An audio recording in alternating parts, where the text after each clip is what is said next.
We are back and we're kicking things off in York at the LNER Community Stadium, home of the York Knights. A club seemingly on the rise under new ownership, a host of new faces for 2022, but still marshalled by head coach James Ford, who tonight enters his 8th season at the helm here in York. And what a game for the York City Knights as they face Featherstone Rovers in their opening fixture of the season. Brian McDermott and his Featherstone team looking to bounce back immediately from their loss in the £1 million game last season. It's the York City Knights versus Featherstone Rovers in the Betfred Championship, and it's all live here on Premier Sports. And I am delighted to say that joining us at a very chilly LNER Community Stadium are two men who have played the game at the highest level, Kev Brown and Leon Price. Lads, thank you so much for joining us. Kev, I'm going to come to you first because after 19 years, this is your first season without a pre-season. How does that feel? Yeah, it feels good. It feels good not getting up in the morning and doing the hard work, but just when the boys came out then, I'm going to miss that, the competitive nature. So, yeah, there's a lot of things I'm going to miss. I'd like to point out as well, Kev, that you've come tonight in a heated gilet.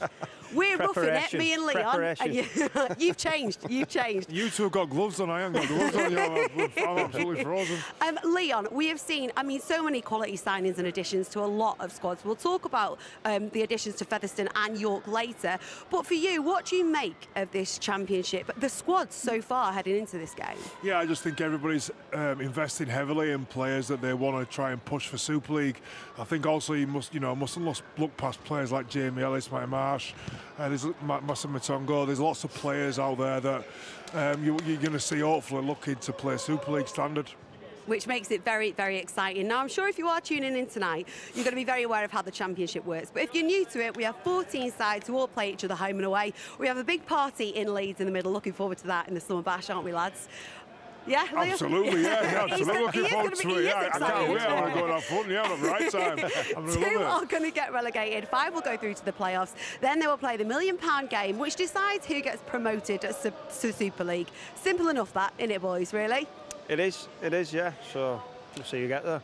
And speaking of the Summer Bash, let's have a look at how they are going to line up, because we've got an action-packed Saturday which is going to be headlined by a battle between the two title favourites, Featherstone and Lee. The same fixture that's going to be shown live here on Premier Sports next Monday. Before that, Bradford Bulls and Halifax Panthers are going to restore their rivalry. Batley Bulldogs and Dewsbury Rams go head-to-head. And the day is going to be opened by the Sheffield Eagles, who are taking on London Broncos. So a lot to look forward to there. Now then, boys, we are going to have a chat with you in a minute, another little chat. But our reporter, Ross Fidds, is somewhere in the stadium with Woman of Steel, Jodie Cunningham. Guys, what is the atmosphere like over there? I'm buzzing to be here, and the atmosphere's buzzing. Really great to be here live on Premier Sports. It's a really exciting moment for the championship, I think, and tonight's big game is a big game. Jodie, how excited are you? Yeah, really excited. Just about as excited as all the young fans that we've got packing out the stand in front of us here. They've been shouting really loud for the York players who are warming up behind us. So, yeah, all set for a great opening fixture on Premier Sports. And Featherstone have brought 6 coachload of fans over. I mean, it's impressive stuff. But, it is the last game of round 1. Let's remind ourselves of some of those scores of yesterday's games that completed round 1. So let's have a look at those now. So, I mean, a few surprises there. Bradford smashing up Dewsbury. I mean, I don't really think anyone expected that, do you? No, it was quite a convincing victory, and John Keir after the game was really impressed with the performance his side put out, attacking wise, defensively, but more important, the attitude. Some of those ones where it's all about effort, really. The kick chase, getting on those loose balls was something he was really impressed with. Attitude is a big thing, and he was definitely impressed with his side on that day. And Barrow, I mean, they're off to their first win in the championship after just getting promoted. That's a big start for them. Yeah, 100%. I think Sheffield would have gone into that game as favourite, so for Barrow to kick-start with a win is definitely a bonus for them, and they had just short of 2,000 fans there, so really showing what having these Cumbrian sides in the championship will bring to this competition this year. It's really exciting stuff. I just wish I had a heated gilet now, to be honest. But listen, Mark Wilson, our lead commentator, has all the information on the latest teams and all the latest players. So let's go up to Mark. How's it going up there, Mark? Cheers, Ross. Pretty cold up here as well. The big news for York, despite it being the opening game of the season, no Liam Harris, he's suspended.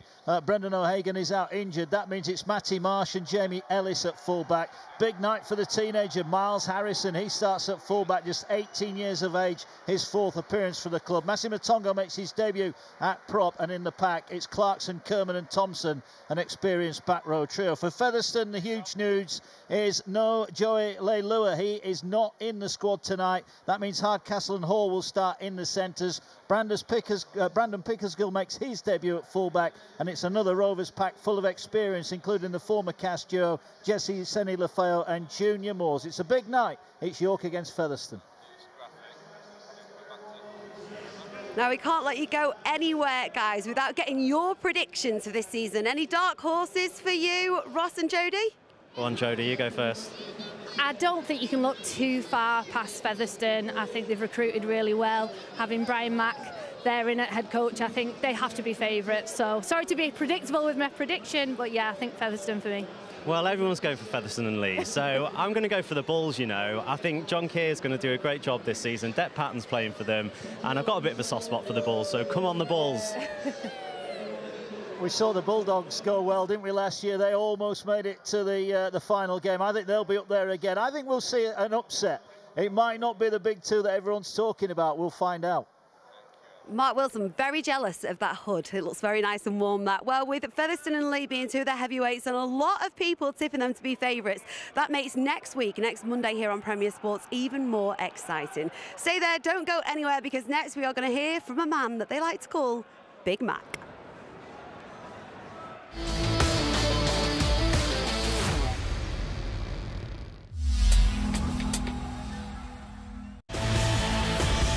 Monday Night Rugby League on Premier Sports. Accomplice.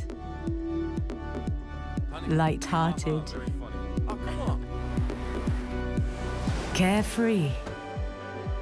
Hopeless romantic. Best friend. In a word, you.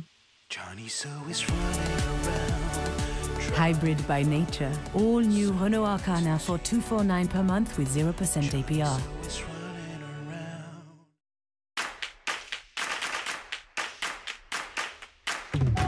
Glasses Direct.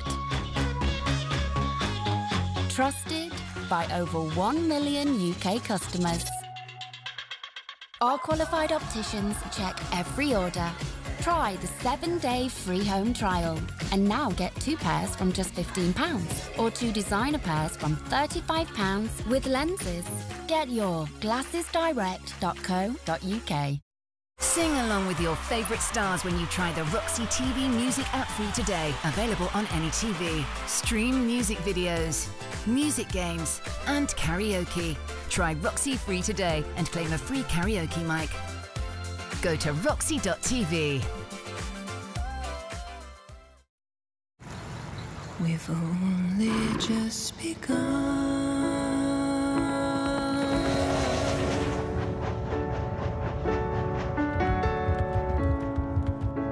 We start out walking and learn to run. Yes, we've just begun. At every step, we're by your side. Lloyds Bank, by your side. Get up and go. There are some drivers who are part of something special. They know they can keep on moving because they're covered by the UK's #1 breakdown service. With unlimited call-outs and more expert patrols than anyone else, they are members of the AA. This winter, you could join them from as little as £6 a month. Go to the AA.com now. The AA. Be with the best. Try the Roxy TV music app free today and claim a free karaoke mic while stocks last. Go to roxy.tv. From the moment you book to the moment you climb into our king-size beds, you can rest easy. Premier Inn. Rest easy. Only available at premierin.com.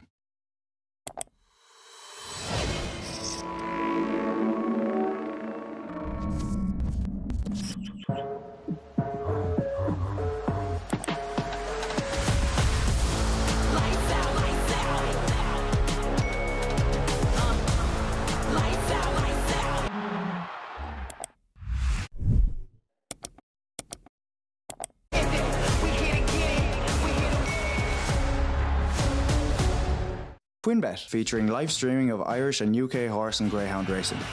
We bet you'll love it.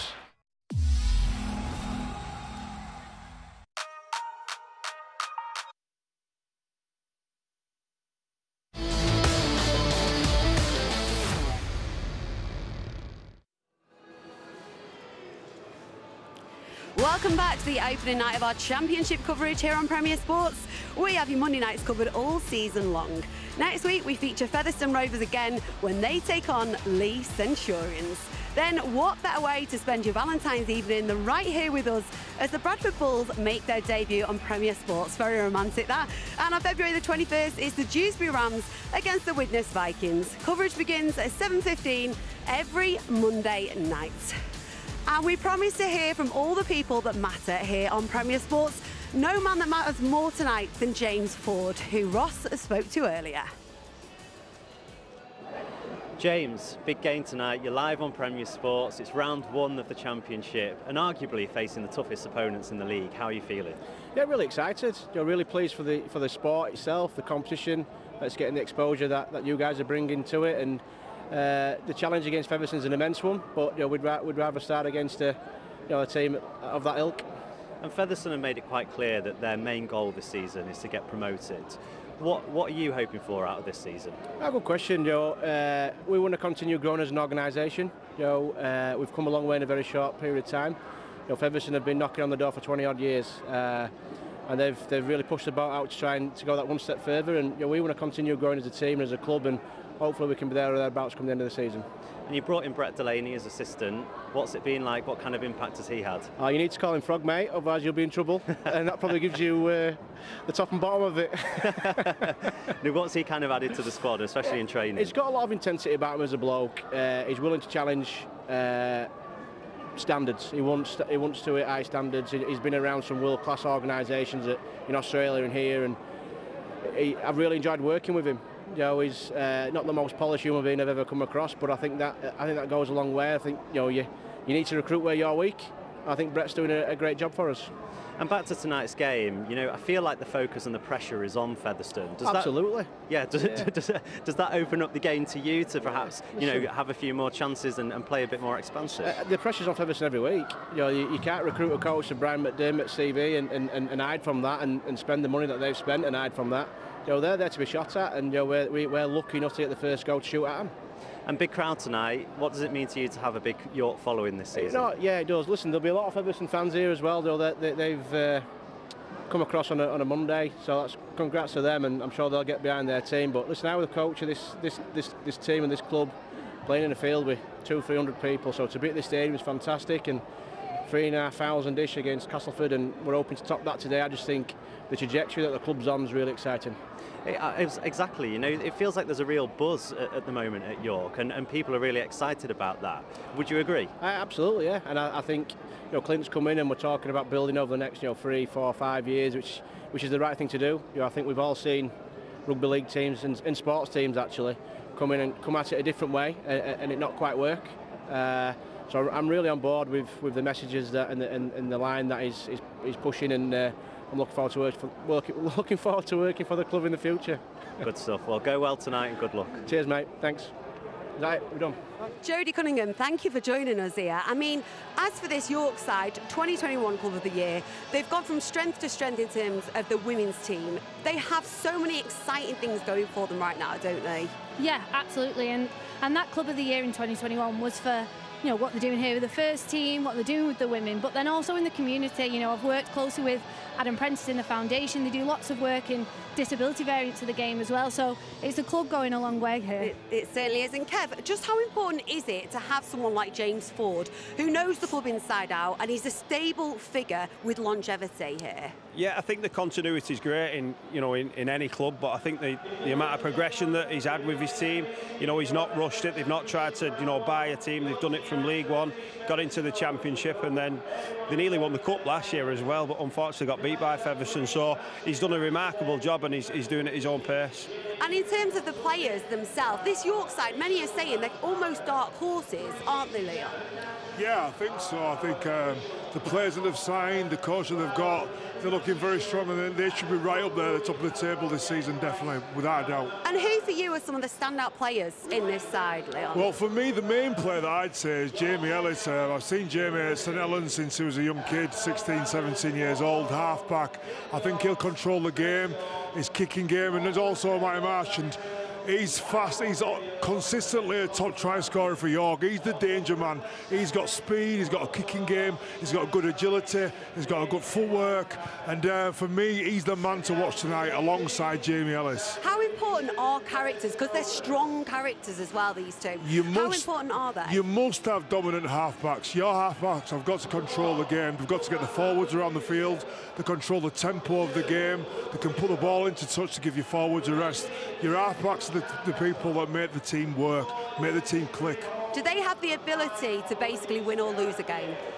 Sometimes, if you've got a good go forward, if your forwards are laying the platform and your halfbacks are directing them, then you should really be taking that line on, organising the players. And if you've got the right halfbacks, then they've got the ability to win the games. And Kev, in terms of like this York side going up against Brian McDermott, that's quite something, really, isn't it? It is, yeah, and he's just alluded to it there. You know, they've got nothing to lose tonight. You know, with big Paulie on the bench. But, you know, there's a lot of players in this team who've played Super League, so, you know, they're going to go after Featherstone tonight, and I think they'll give them a real good go. They certainly will. Let's hear from the man himself then. Here's Brian McDermott. Brian, first game in charge at Featherstone. How does it feel to be back in the Championship? Yeah, pretty good. Looking forward to the game. Big build-up for the game, and I think everybody's looking forward to the season. It's going to be a really competitive season with some really challenging teams in there. So yeah, it's good. And you come into the game off the back of a big win against Wakefield. Are you feeling confident? Well, we've had a decent pre-season, and that would give us confidence. The warm-up games is only fools get excited about a win or a loss in warm-up games, you know. So, you know, Wakefield would have been working on certain things in that game, as were we, which wasn't all about the win or the loss. So I don't really care whether we beat Wakefield or not, as long as we show up well tonight and play well tonight.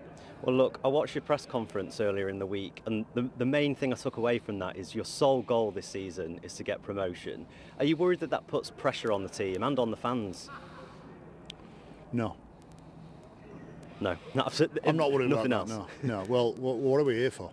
What on earth are we here for? Because I think expectancy is a good thing, and we are expected to come up and certainly be one of the front runners,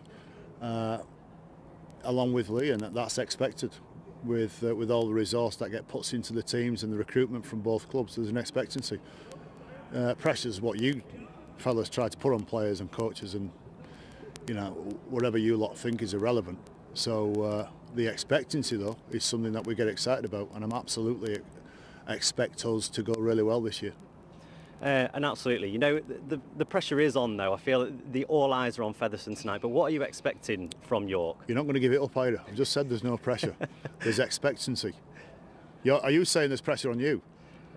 Perhaps there is, yeah, but you know, all I'm reading in the press. It's a big game. It's a big game. That's what you're trying to say, isn't it? It's a big game, and people want us to fail, and people want us to win, and there's far more want us to fail than there is to win. So there's a certain scenario and a certain context within it all.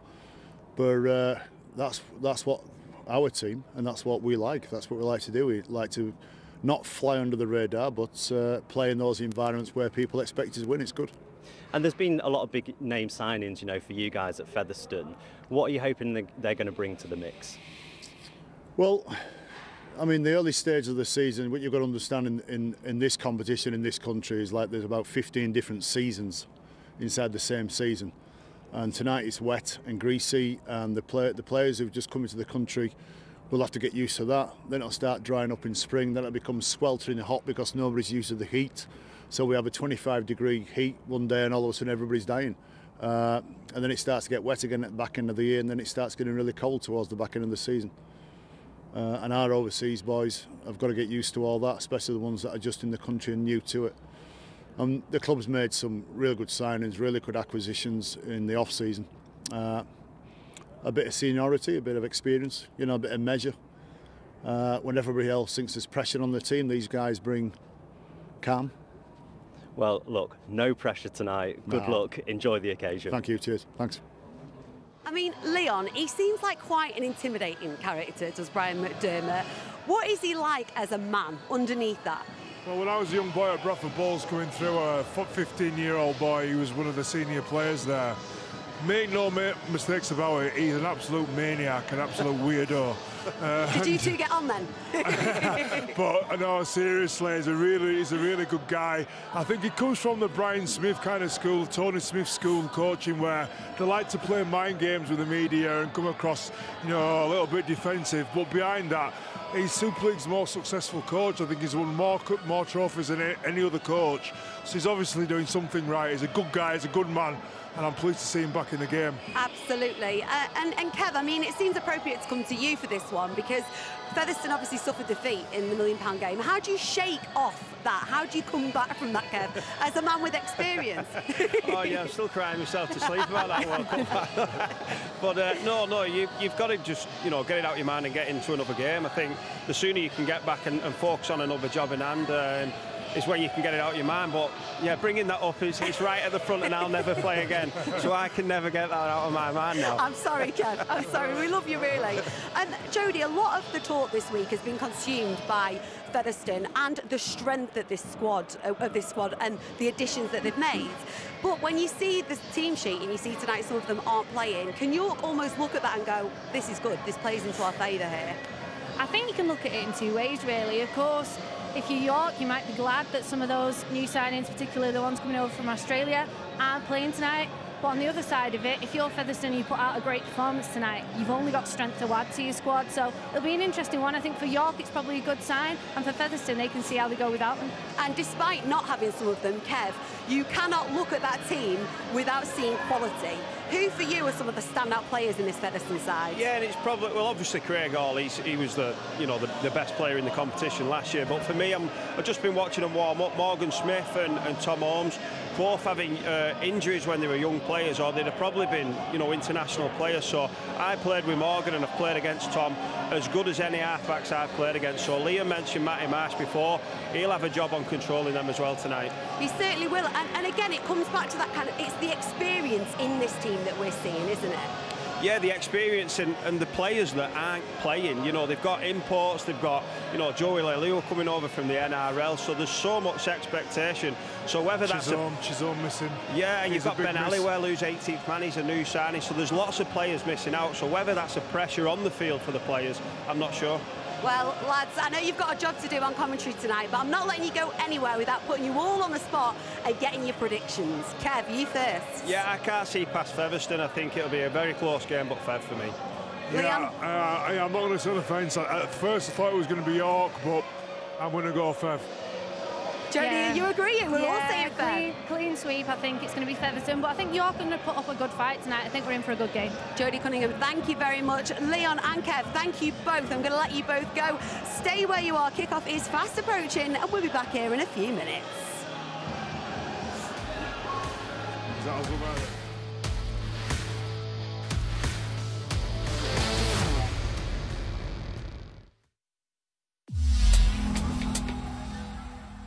At NFU Mutual, we believe in quality car and home insurance. That's why 9 out of 10 customers renew with us each year. Call now or search NFU Mutual. No! Don't look down, Cal! Zane, salon director, creative genius, avoiding making tax digital because you can't even right now? But what if I mess up and go to tax jail? Snip out of it, Zane! QuickBooks Error Checker means fewer mistakes. Love that attention to detail. Submit that VAT return with confidence!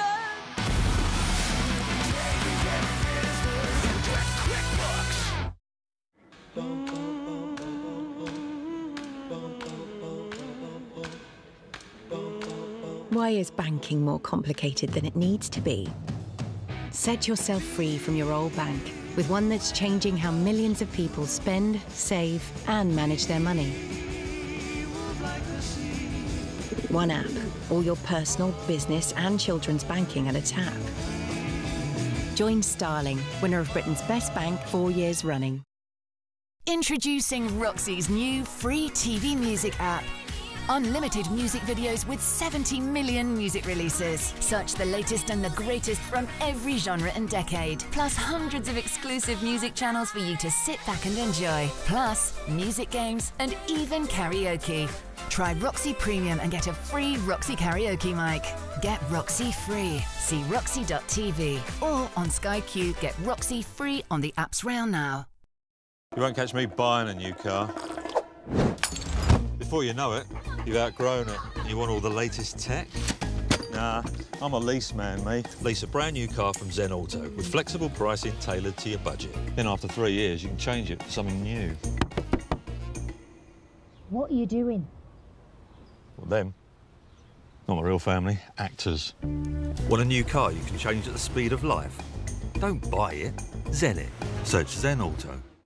There are many reasons to train with Freeletics. To start with, you can train anytime, anywhere. Over 300 exercises and a powerful AI customizing workouts just for you, based on 1 trillion possible combinations.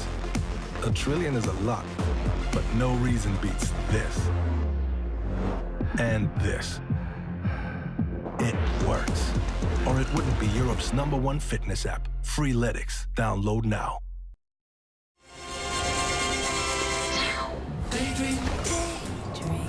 Take the trip of a lifetime and get instant savings with member pricing.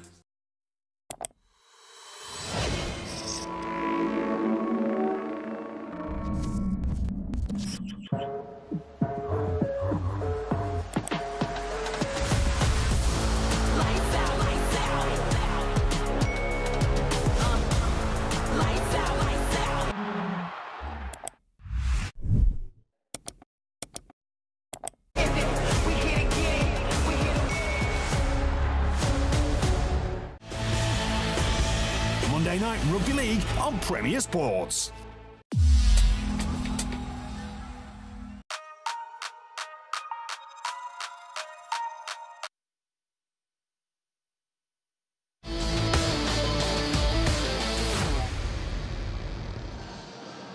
Welcome back to the LNER Community Stadium. Now, some sad news away from this game that we have to mention with the unfortunate passing of Lee Warrington and Great Britain legend Des Drummond at the age of 63.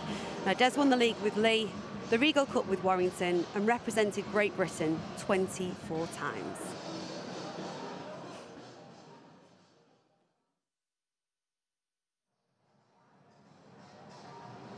OK, then, the wait is over. The championship is back on Premier Sports. Time now to hand you over to your commentary team for the evening. Kevin Brown, Leon Price, and first, Mark Wilson. Thanks, Emma. A new era for Championship Rugby League then here on Premier Sports tonight. And what better way to kick off the live coverage than 2 teams with genuine hopes of reaching Super League next season. The Featherstone fans are here in big numbers and are looking forward to seeing their team get off to a winning start. Big crowd expected here this evening, and the atmosphere is electric. Let's have a look at the teams then. We'll start off with the York City Knights. No Liam Harris or Brendan O'Hagan for them. That means Matty Marsh will partner Jamie Ellis at fullback.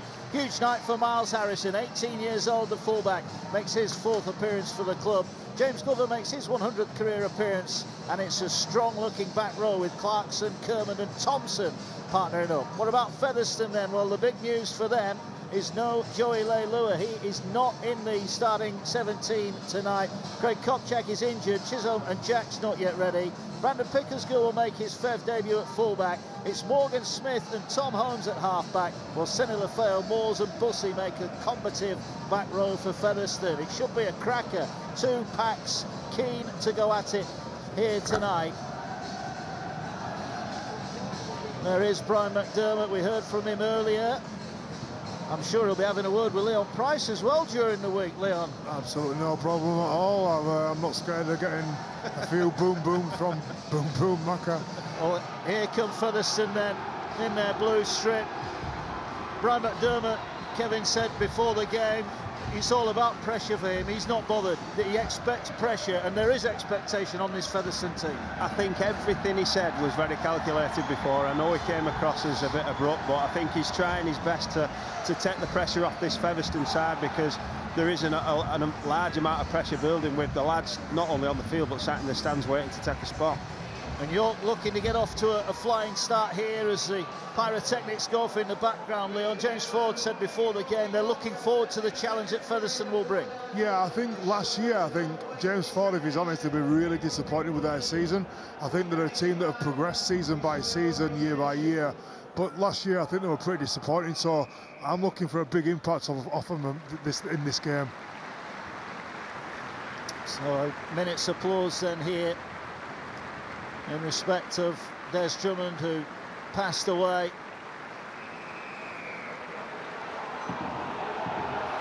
Great respect for him. As we should mention as well, Pete Dutton, the Featherstone Rovers fanatic who passed away last week as well. Thoughts with his family at this time. So we're about to get underway. What a cracking stadium this is. Great atmosphere as well. Plenty of Fev fans are going to roar on their team. It's always about how they start, isn't it? It is. I'm just watching Jesse Senna-Lefeo. He looks ready to go. He's so excitable at the best of times, but even more so today, Leon. And he's one of them guys that you want around your team. He's got a good attitude. He gets players up, gets positive, and I think he'll have a massive impact on his Featherstone team. So York about to get us underway then here at the LNER Community Stadium, live on Premier Sports. And Rovers get first use of the ball, and here comes the first collision. And the York defenders in, but good leg strength there. You'd expect nothing else from Lockwood, who brings it forward. Here come Rovers then, working their way up the field. This first set, so important for both sides. Wildy is in at dummy half. The Rovers making decent metres forward here. Yeah, good defence there by Massimo Tongo and Clarkson. But yeah, Buss is pushed another 10-15 metres there, so good start to this set for Featherstone. Here they come down the short side. Here is Senna-Lefeo, formerly of Castleford. Gets them up and over the halfway line. A good chance here for Featherstone to end this set with a good attacking kick as they work their way through the middle. Really strong defence there in the centre of the field. That was better from the City Knights. Last one then, 40 out. Here they're going to go high towards the young fullback. Miles Harrison waits underneath it, takes it nicely. But a pretty good set there from Featherstone Rovers. Yeah, I think Feather will really be happy with that set. I think they've gained about 80 metres, and then to finish with a kick on the goal line, it shows you that they're really up for this game tonight. And then the line speed off the back of that, like you said, the half-backs control, but then the line speed from the forwards, they're working as a team straight away. Yeah, indeed. So York then trying to work their way forward. It's been quite blustery in the north of England in the lead up to this, but it feels quite calm in the stadium now. It is chilly as you'd expect this time of year. You'd have to say the conditions look perfect out there. What should be a great game as Matongo brings it forward on debut tonight, the former Hull man. And now the kick comes from deep. Will bounce just inside the 40, takes a really high bounce. It's knock on, so the first error of the night comes from the Featherstone Rovers, and here come York. Awful error there. Yeah, it was just about to say a fantastic defensive set as a penalty's given now. So yeah, it was Craig Hall who was the Championship Player of the Year. Unfortunately on that time I think it was a bit greasy. Oh, it was Gailey actually, yeah, Gailey on that occasion. He slips through his hands and yeah, want to get a better touch in the second. The bad thing is it was fantastic defence from Featherstone. They restricted them to only 30 metres, and then it's just one of them easy catches that your bread and butter catches that happen now and again. But this is perfect attacking opportunity for York.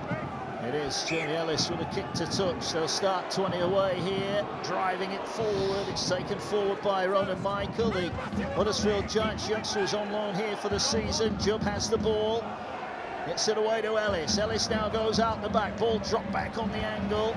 Good defence from Featherstone. 10 away, they're going to go down the short side. Jubb trying to power his way over, he's going to be wrapped up. Clarkson in at dummy half then for York, looking for the first points, looking to take advantage of that error. Thompson, another York debutant, just straightens things up. Great run from him. And Featherstone being attracted middle of the park. Jubb's looking around, he's right up against that left post. Looks to his right, but he's coming left, turns it back, they're trying to power their way in. But a great tackle on Motongo keeps him away. And here now come York out wide to their left. Big step there from Marsh. Marsh offloads the ball. It's picked up by Hardcastle, and Featherstone survive. Yeah, and that defensive effort there was fantastic, and they looked after the winger after the spilled ball. And I think you can already see that tensions are about to boil over. You know, Motongo came in. It was a crucial tackle by Wildy, who went low and chopped him in half.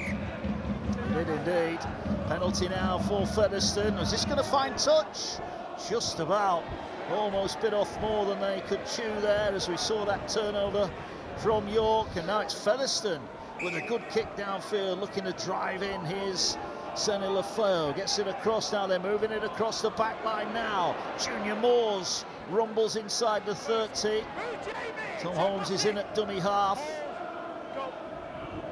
It's the ball back in field, and Rovers now working it towards the middle. Lockwood, he'll take it in all night, all season long for Rovers. Such a key figure in that pack. Watch out for Holmes coming around the back.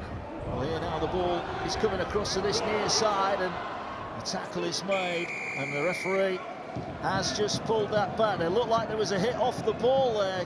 Kev, both of you have been on the end of a few of those. What did you make of this one? He's a bit bigger than me, Jack Bossy. He took that one, he took it right into the line and got took out. So, yeah, the way Featherstone are playing at the minute is very... Yeah, he does. He gets hit in the back by Jordan Thompson, and that's an illegal play. But they just calmed down a little bit now, and they're starting to throw a bit of shape at York. Just watch out for number 1, Brandon Pickersgill. He came from Bradford Bulls, standout player, one of the best fullbacks in the championship. Just watch out for him. The ball will go towards him. It will, and here they are again over on that far side. Junior Moore's looking busy again. 10 away. Wildy in at dummy half. Will get the ball away. Lockwood carries it forward. He's inside the 5 now. They're up against the posts. And a big chance for Featherstone to open up their championship account. Wildy gets it away. They're going to fire the ball out wide. They've got the numbers here. Jesse Sonny Lefeu. He's over, but did he get that ball down? He didn't. He looked a certain scorer there for Featherstone Rovers. And he's injured. And Jesse Sonny Lefeu has hurt his wrist as well. That could be a calamity for Featherstone Rovers. Yeah, everything was brilliant. You know, we mentioned the halfbacks before, and it was Tom Holmes and Morgan Smith creating space for that man on debut, Jesse Sonny Lefeu, but unbelievable scramble defence by Matty Marsh, the man of the moment. Unbelievable tackle. Is it just an element? Is he unsure which line he's supposed to go over? And he's actually, I think he's taken his eye off it, hasn't he? It was a beautiful little outline. It was like a little out ball, got outside shoulder, but what an effort from Matty Marsh to save that try. And he's gone. He's gone. The physio's waving him off, so I think that'll be the unfortunate end of his night. But I agree with you. I think he did actually think that. I think he looked at the corner flag, didn't he, to check where the line was. Well, here comes York. We'll come back with that in a moment. But Jesse Sonny Lefeu is in a world of trouble, and it looks to be another problem here, as there's another shot here off the ball, and it's Jack Logan who's come down. Well, you mentioned temperatures boiling up a little bit here, Kevin Brown. There's another shot here off the ball. You can just sort of feel the need a little bit. It's the fans are helping it out as well. But there's a bit of energy going on, and I'm just watching Jesse Sonny Lefeu. He's in real agony, so it definitely does look like the game's going to be stopped while they sort Jesse out. Listen, we shouldn't be surprised by this excitement. We shouldn't be surprised by these two teams going straight at it. The two of the best teams in the championship. They've recruited really, really well. It's exciting times. He's got his arm in a temporary sling here. Yeah, that doesn't look good. As Big Mac says, it looks like his shoulder when you get put in a sling like that. You know, it looks like he's going to have to go off, but they're still testing him out. The physio's testing him out, and Jesse's he's a tough bloke. He's not the kind of player that'd stay down for no reason, is he? It's a beautiful little out ball. Just have a look here. Does he look at the corner? Put it down, man. Put it down. He's unsure where he's going there, Jesse Sonny Lefeu. I think the effort from Marsh is still amazing. Oh, it's brilliant. I think maybe the weight's gone through the shoulder. Look, I think Jesse Sonny Lefeu is giving us everything to stay on the field, fellas, but he's behind the goal away down the far end, and York have kicked into touch here, and they now have got another chance to attack. Still awaiting the first points here on Premier Sports tonight. Jubb is in at dummy half, swings the ball across the field. Here goes Ellis, turns it back on the angle. Thompson breaks the line, and he had looked to offload. He had Jubb with him, but couldn't get the ball away. But Jubb will play it now. Across the field it comes. It's an awful pass. Clarkson couldn't take it in. I just think this is the difference when you've got an inexperienced fullback in Harrison. Usually when you've got an experienced fullback who can determine where the numbers are and where to shoot, look, when they get into good ball, they're not sure where to go. And Harrison needs to take control and try and sweep across the line and make sure he picks the right side to get the right numbers. Well, that's the problem, Kev, isn't it? The fact that they are missing, you know, they've lost Harris to suspension, they've lost O'Hagan, they've had to put Marsh in at the half-back, and that just weakens them maybe at the back. Yeah, it does. I disagree a little bit with Leon there. I think it was just a poor pass from Nane. I get what he's saying about, you know, the fullback should be helping out, but, you know, they had a great attacking opportunity with Marsh and Clarkson it was, but it was a poor pass from Jubb. And if he could have that again, I'm sure he'd want to do better. John Davis is the Featherstone Rovers substitute, so we'll find out from Ross down at pitch side about Jesse Seni-Lafayette as Featherstone come forward. We still await the first points here. It's been a fiery old start, hasn't it? There's the ball with Featherstone. Lockwood takes it in. Good defence there from York. Three-man tackle. Wildy will be in at dummy half, gets it away to Holmes. Holmes now moves it along the line, and now the little kick down the touchline. The fullback's going to have to come and get this, but I think he'll be relieved that that one went into touch, just about 15 off his own line. Let me explain a little bit that. What we're meaning is a fullback, usually like a Tompkins or somebody that demands the ball. You can assure yourself where they're going to be. They can always pick the right side to go, so you know where to go. Whereas the hooker at the moment is standing up, he's looking, he's not sure where to go, and that's providing indecision and poor balls and poor service. Yeah, and I think that's probably Matty Marsh's strength. He likes to follow the ball, he likes to follow the play and be that extra man. So being first receiver to second or third is completely different, massive as you difference. know, Leon. But just looking at this game at the minute, I just feel, you know, Featherstone are getting out their end so much easier than York.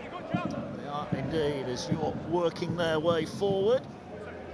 The tackle made on the 30-metre line, Jack Logan with Hull FC.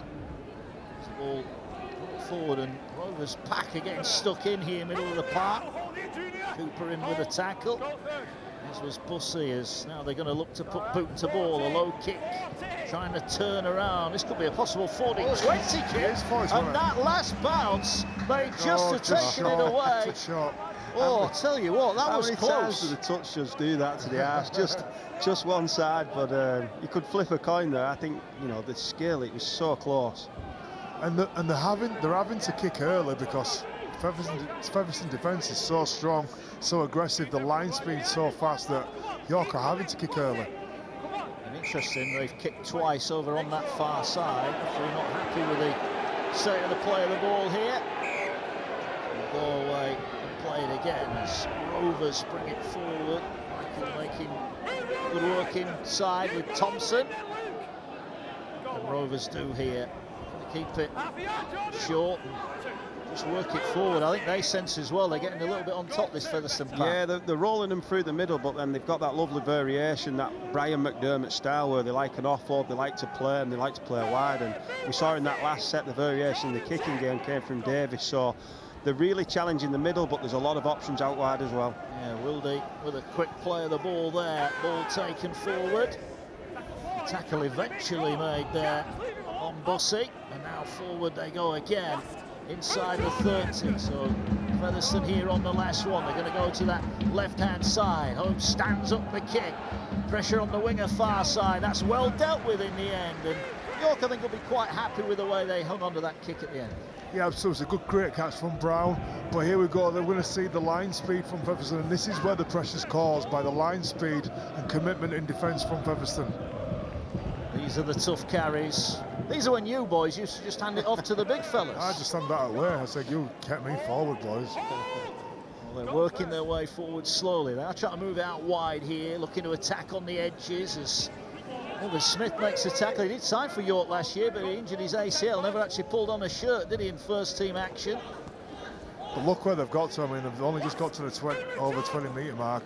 Finished tackle 5, kicking from the 20 again. Ellis has got a big kick on him. The ball will come down on the 40. It's swirling. It'll bounce up. It's caught by Pickersgill. He'll look to bring it back. The former Bradford bull. He's tackled just short of the halfway, and this is a big advantage now. Yeah, it was almost a carbon copy of the first set when we had the drop ball by it was Gareth Gale. So yeah, the defensive effort there has been rewarded this time, and you can expect some pressure to be put on this line once again. Here they come now inside the York half. Greg Hall, who's scored 6 tries in his last 3 games against York, including one at Wembley when he took out the Ray French Man of the Match award as they won the 1895 Cup. Featherstone against York, and now here they go. Rovers moving it to their left-hand side. This time the hit as Moores just stands off, dummies to kick it, then he goes it alone. Not sure Junior Moore's kicking game was in the Featherstone Rovers plan, but here now the ball driving forward. Bussey gets a good offload away. Here's Smith now. Smith's got runners outside him, offers a dummy. He had Pickersgill inside. Pickersgill was in if he had dropped that ball off. Well, here's Hardcastle. Gets the ball back in field. They're going to swing it across. Wildy. Holmes goes high towards the far side, but it's gone out on the full, much to the relief of York, and I think they'll be quite happy with the way that they've defended that set. Yeah, like Leon said, I think if Morgan Smith drops the ball on the inside, I think young Brandon Pickersgill goes in and maybe gets under the sticks. Untouched. But yeah, I think that second phase is really really York now. When Featherstone are popping the ball off, they're really struggling to contain them. It almost seems like Max said to him, go one out rugby. Once you get off the halfway line, look for offloads. That defence. There were a few York players just blowing a bit. I tell you what I will say, Leon, the pace of this game in the opening 10-15 minutes has been very quick. And it's as you'd expect from 2 of the best teams in this championship. You know, it's the first game of the season. You'd expect intensity, a massive pre-season for both teams, and it's living up to expectations. York bringing the ball forward. Bit of a slow play of the ball as Jump moves it away. Here's Thompson. Thompson, that was high. Every time he's carried the ball, he's caused them problems as Jordan Thompson. He was here on loan, I think it's 2010, he was a Castleford youngster. He was on loan here for 3 successive seasons. Now he's back as a senior player. I played with him at Hull FC. He's very fast, very deceptively fast. He was a centre as a young man. Yeah, and a wing, he's played at wing as well. Yeah, plays in the pack, doesn't he now, of course. There's Junior Moores, who just rattled his chin for him. This is a big set for York. We need to see some ball movement, some fluidity. We need the half-backs taking control. We need to see some good ball movement. Matongo takes up the first carry. Here now the ball coming across. Here's Thompson again, looking to angle back, ducks under one.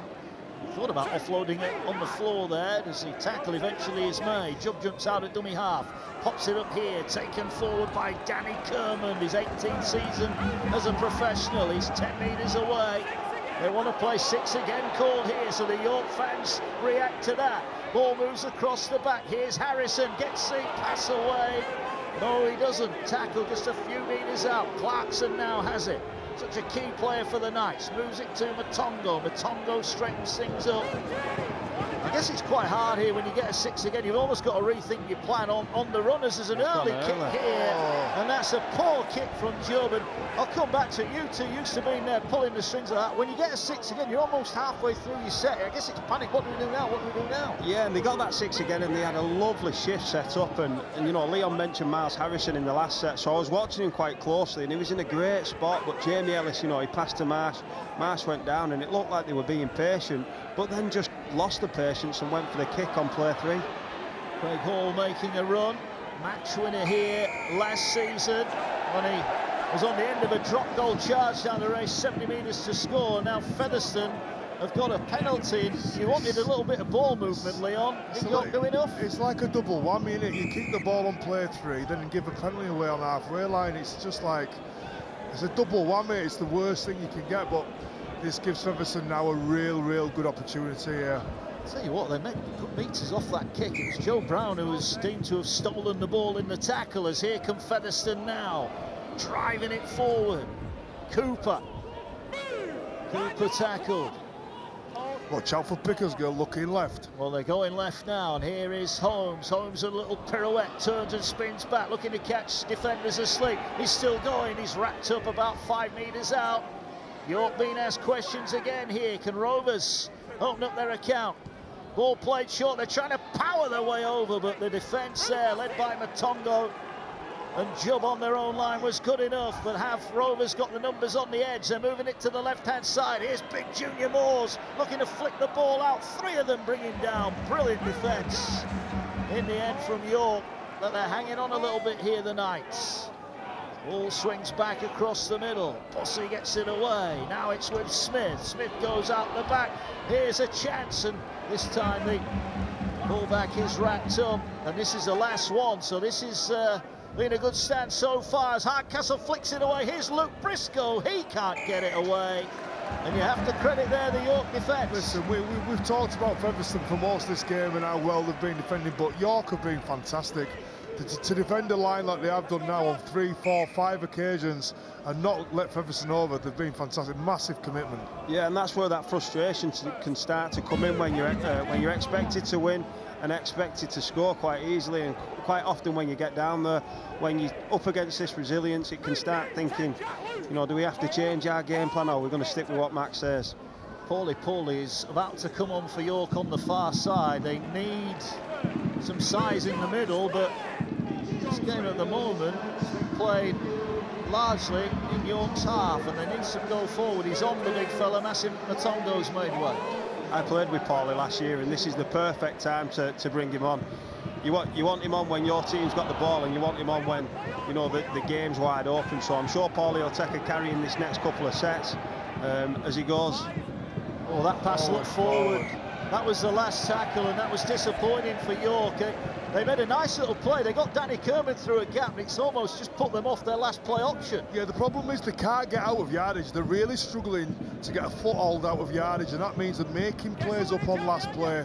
They've got no structure on last play because Featherstone's defence is so intense. Yeah, and I don't think they've got the variation of kickers that Featherstone have. Every time they're looking for Jamie Ellis, he was put under pressure that time. It was the big man Paulie who stood in front of him. We're nearly a quarter away into our opening game here on Premier Sports. We still await the first points as here comes Davis. Davis drives forward. He's not the biggest forward, but he runs bigger than his size. He takes some putting down, John Davis. As Wildy now plays the ball centre field. They're looking to move it to that left-hand side. Bodies in motion. One of them was Craig Hall, but York wrap him up. About 5 off the try line here. Wanted a quick play of the ball. They're coming back towards the centre of the field now. They're looking for the runaround. There was screams of a forward pass around us here at the LNER Community Stadium. Featherstone on the attack again. Now they've got bodies in motion. Big chance here. And Rovers. Great defence. Rovers stop. But they get the ball down. And it's the man who was supposed to be a York player last season. He got injured, he never pulled on the York shirt, he signed for Featherstone Rovers, and Morgan Smith has just crashed his way over, and Featherstone lead York by 4 points to 0. And it was a carbon copy of the play that they did before to put Jesse Seni-Lefeo through. It was exactly the same. It was a lead out the back to Tom Holmes, out the back to Morgan Smith, but this time he took on Ronan Michael and Chris Clarkson and had the strength to get over. And that's what you want to see. You want to see him taking the line on, close to the line. Easy finish in the end. And that's what you get paid to do, take that line on. And Morgan was a hooker. He was at Warrington when I played at Warrington, and he's a tough man. So taking the line on like that, you know, it doesn't surprise me that he pops out the other side and scores a try. He had a good year at London, didn't he, in the Super League? He went really well there. Both Morgan Smith and Tom Holmes, I think, without the ACL problems that they both had, you know, I'm sure a lot of Super League clubs would have been in for him. The talent that they've got and the combination that they're producing at the moment, I'm sure, you know, there's some big clubs looking at them. Yeah, I think Tom Holmes has come into his own these last couple of seasons. I think I've seen him at Huddersfield as Craig Hall takes the kick. Yeah, no mistake from Craig Hall then. 6 points to 0, just over a quarter of the game gone on Premier Sports, and it's Featherstone who have the lead. Yeah, as Kev was saying, ball out the back, but this time instead of hitting the ball short, it shows and goes close to the line, he's strong enough to get over. It's a great finish. You've got to feel, Leon, though, it's been coming, hasn't it? Yeah. We've had penalties, we've had drop balls, we've had the pass from Jubb, and then another penalty and the forward pass on the 5th. They're just inviting such a talented side with all this attacking options. And I think you always get rewarded for putting effort in defence. And the defence from Fev, not letting them out of yardage, is giving them that reward.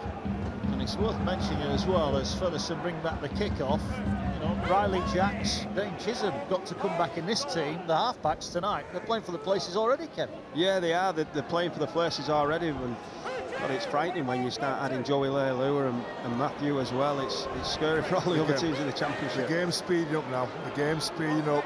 Feather starting to look dangerous around the ruck. Quick play the balls. They are. They're over the halfway line again. Big moment sees early on in this game as the try scorer takes on the line, turns it back for Davis. Can he get the offload away? No, he can't. And he had Pickersgill in support. Pickersgill jumps out and takes the ball forward here now. And they're moving along. They've got numbers on that edge. Ball goes to ground. And have they kept it in? Well, no, it's gone over the sideline. So a chance goes begging there for Featherstone. They created the numbers on that far side, but Craig Hall couldn't get the pass away. Fev have been pretty good tonight, but if there is one area that, Brian McDermott will be, demanding it to get better, is the last players. The last players have been poor. We've seen them, finish in the corner with kick out on the full, and now they've dropped the ball with a, there's a good chance there. So tidying up these last players will make this, much easier for them tonight. York again bringing the ball out of their own end of the field. Dummy half, gets it away. Look at that run from Thompson again. 3 on him. Drove them back. Oh, but he's lost it under heavy pressure. And the referee, Jack Smith, said that is a knock-on. And look at the response from Featherstone. And as Kev just said and alluded to before, York keep inviting Featherstone into cheap field position. Look at where they've turned the ball over. Featherstone start the ball on the 60-metre line. They've got 40 metres downfield, 2 players and they're straight into good ball. You're inviting pressure on yourselves. When Paulie came on the field, they said this is the perfect time for him to come on. He's not seen the ball since. They give him a forward pass and now he's bent over, he's tired. So this is going to be a tough ask now for York and Paulie. Yeah, we should have given a warm Premier Sports welcome back to scrums there, of course, as back in the game. As now the Rovers bring it forward there. 20 metres out from the line, and York here, these are big moments for the City Knights as the ball taken forward again. This time it's Lockwood. He's tackled 10 away. Ball now with Wildy, goes to the left-hand side. Again, looking to bump back in field. Holmes, he's wrapped up. A couple more left in the set here. Wildy's just looking at the lay of the land. He's going to go short here. Little pass at the line, and they're trying to crash their way over again. And that's exactly what they do. Jack Bussey on the end of it. And Rovers have their second try in quick succession. They lead by 10 points to 0. And they're really struggling at York defending the line when they put the play on. It was the lead runner and then out the back this time to Lockwood, the experienced front rower, who just picked a short pass, and it was that same shape once again. And 3 times they've done this shape now, twice with half-backs and once with a front rower. And that's a great line by Jack Bussey. I think Bussey and Lockwood combining, it's a reward for how well they've played at the start of this game. Yeah, and it's the short balls and short leads that keeps your defenders honest. It stops them from sliding off too early. It makes it sure that they can't go for the player out the back. And they're doing it to perfection out there. That short balls work twice, 2 or 3 times now close to the line. Crashing their way over, the Featherstone fans are in good voice. They're enjoying their trip just up the road here to York. Fantastic stadium. And they've come in good numbers, and many of them watching as well. The Premier Sports coverage back at Post Office Road tonight as Craig Hall looks up at the post and slots it through. 12 points to 0, and I think James Ford will be getting a little bit worried now. I'd be really, really worried, yeah. I think they're losing the energy battle, turning the ball over cheap. The last players aren't too good. But they really are struggling with the combination. But look at that short ball there. It's too big, too strong, too close to the line. And the way he digs into his line there, Lockwood, he's as good as any half-back. He's dug into the line, but I think you can see now from the coaches, York, they're saying they need to get off the line, so even if they do make the decision, they make it on the 10 and they have a chance to stop them crashing over. Instead of being on the line and just falling over the line. seen a couple of changes as Cooper has gone off for Featherstone to be replaced by Kyle Trout. Danny Kermond has made way. Jack Teamby is on. What I'd look out for now is, now they've hit, say, 3-4 short ball, short leads, is a little pump, double pump short, and then the ball out the back, and that's when the trouble will come again.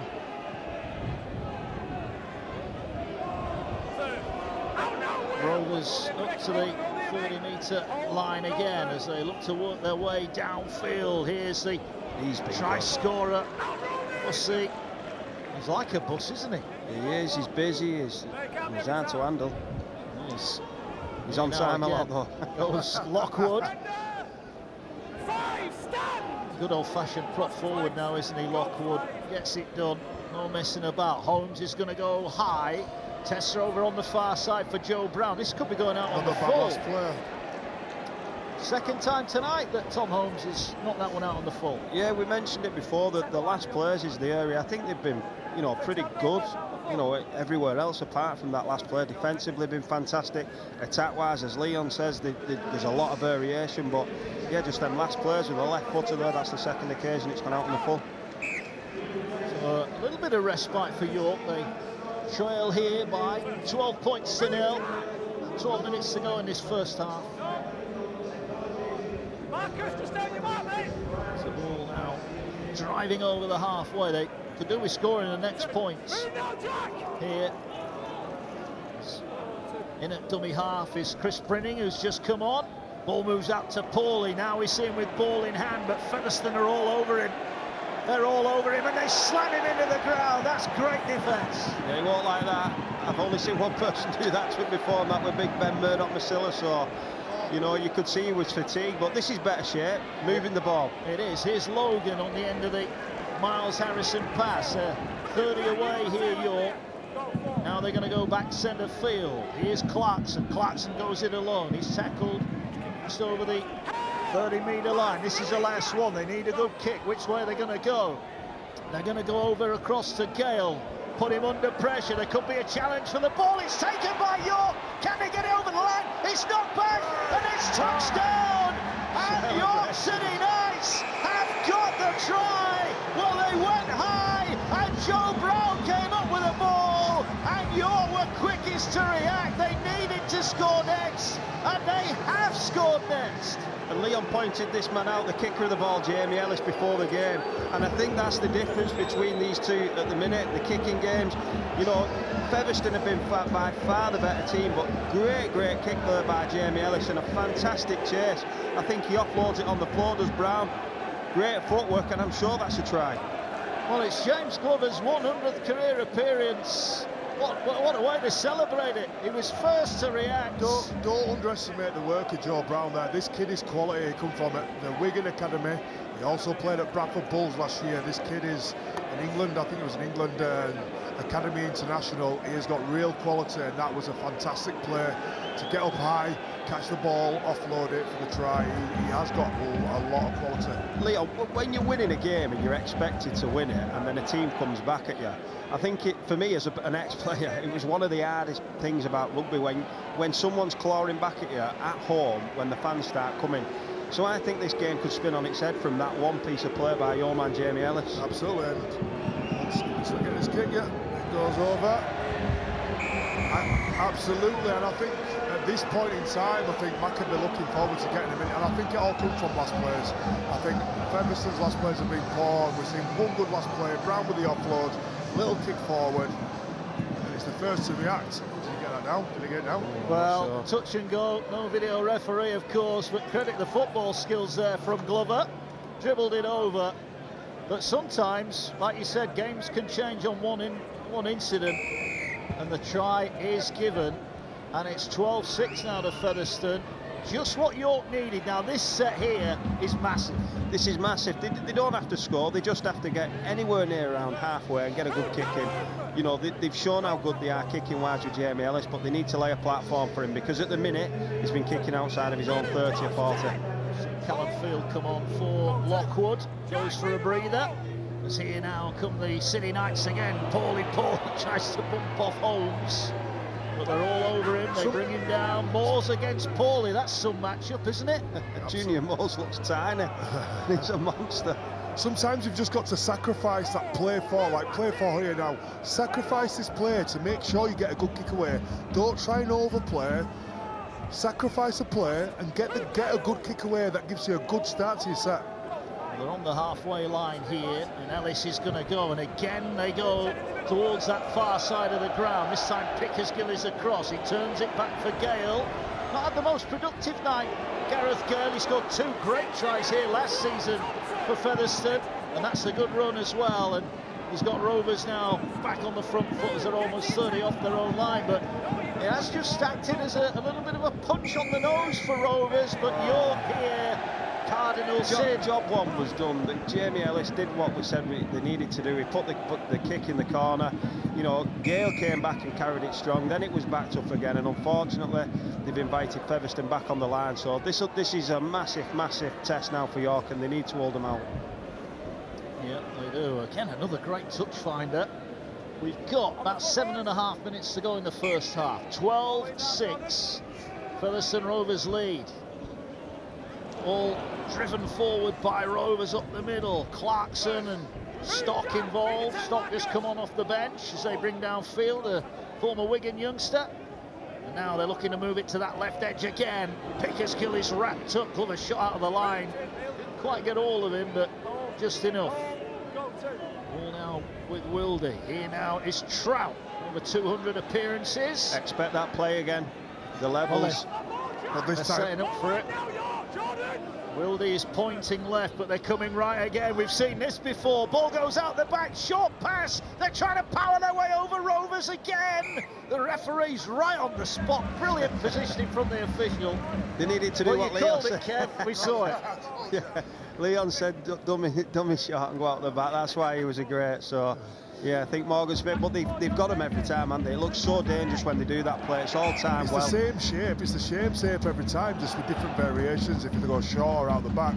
But I really do think if they dig into that line and go out the back, they're going to cause them real problems now.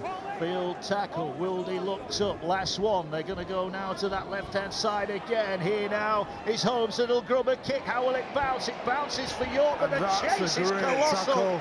Brilliant defence from Featherstone, and York are going to have to drop out. It's the next best thing after trying it, to have the patience to play, calm down, take a shot, and then go wide, ball out the back. Lovely little grubber kick from Holmes. Brown does well to catch it, but then it's the defence, the effort from Pickersgill.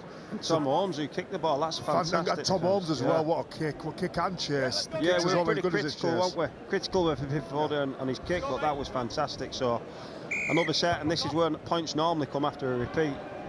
We'll find out here on Premier Sports. All going to be driven forward by Kyle Trout. You know, earlier 10 clubs in 10 years for Kyle Trout.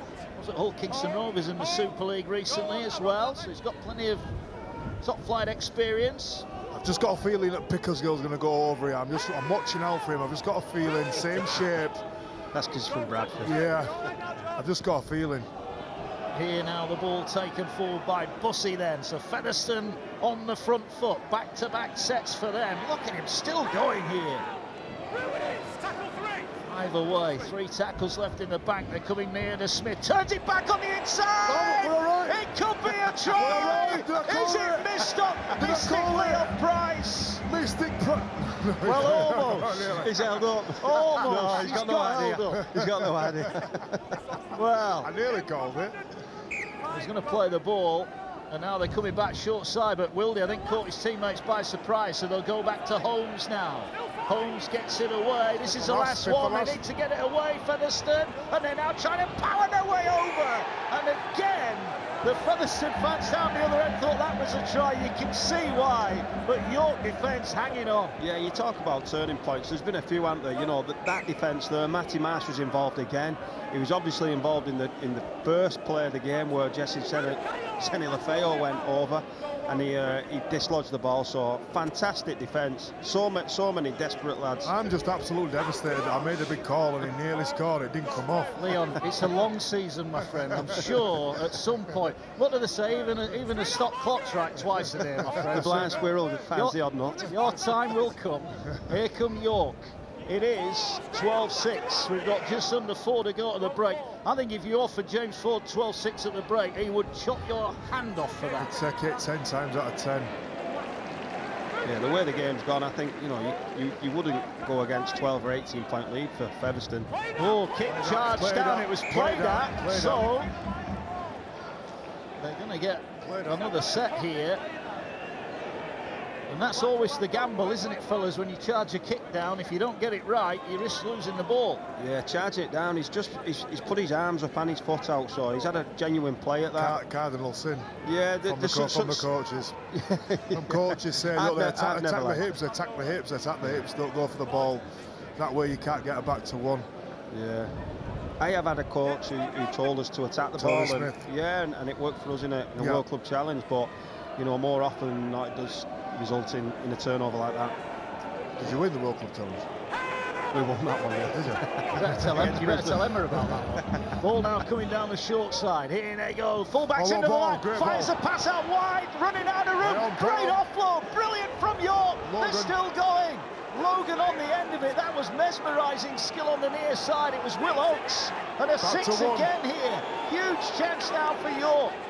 Down this end, here they go. Thompson carries it in. This is where we need Harrison picking aside and working with Ellis. Ellis is organising, but we need him to be Harrison to get the ball, be involved. See, there's a bit of a collision there. It's unorganised because he's young and inexperienced, and that's what happens. That was probably the only time he didn't want him involved. Big Paulie lining up Tom Holmes. He's going to get a goal now. He is. Here he goes. Paulie trying to power his way over. Offloads the ball. Stays in the field. Forcing it. And York, they've got it back, but they lost a bit of momentum there. Here they go now. Back in field. Ellis is going to look to put the kick in. It's a great kick. It's snaffled though by Pickersgill, and he has it 5 off his own line. Mark, the point that Kev made before the game about when a fullback moves to 6, you don't realise how much of a change that is in a position. I think that is really, really affecting York's attack tonight. Yeah, he's doing his best to get on the play, but it was clunky at best. He got in the way. Every time Featherstone attack, they have layers. They have player out the back. At York at the minute, it looks unstructured and, you know, pretty flat and easy to read. Well, we're inside the final couple of minutes here. 12-6. Featherstone offloading the ball inside their own 40. Brian McDermott will want more points from his side. They'll be attacking that end down the left-hand side of the field as we look. All those fans are in there. High kick again. Tester for the fullback, Harrison. Catches it nicely, turns it in field. Here comes Oakes, brings it forward. He's wrapped up on his own 30. And it's York's turn to start nearer the halfway line than their own try line as they carry forward. Inside the final minute or so of this first half, it's been compelling stuff. Every round of the championship season on Premier Sports. We thank you for joining us tonight. The first of many here as the ball carried forward. 40 out. Have York got something up their sleeve as they carry it now? Taken in field. They're 30 away. This is the last one. Watch Jamie Ellis' kicking game.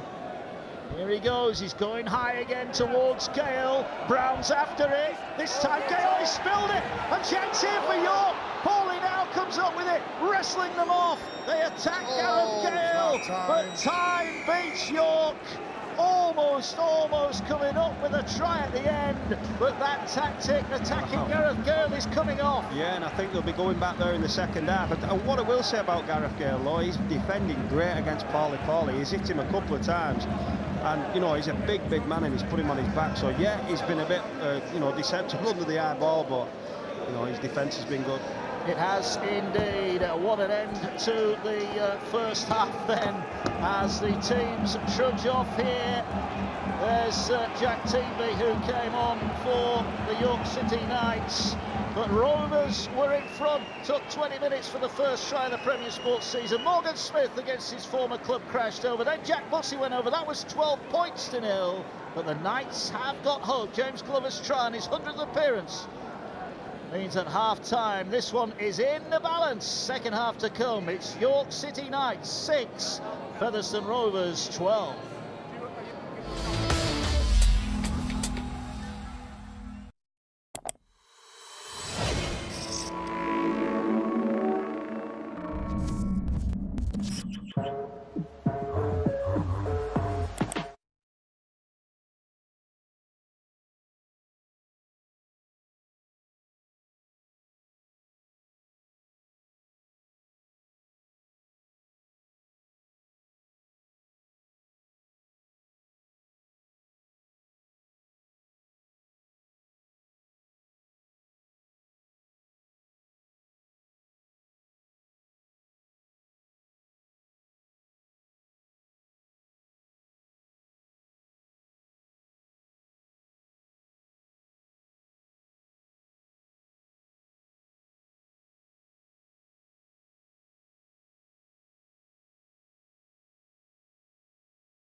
Monday Night Rugby League on Premier Sports.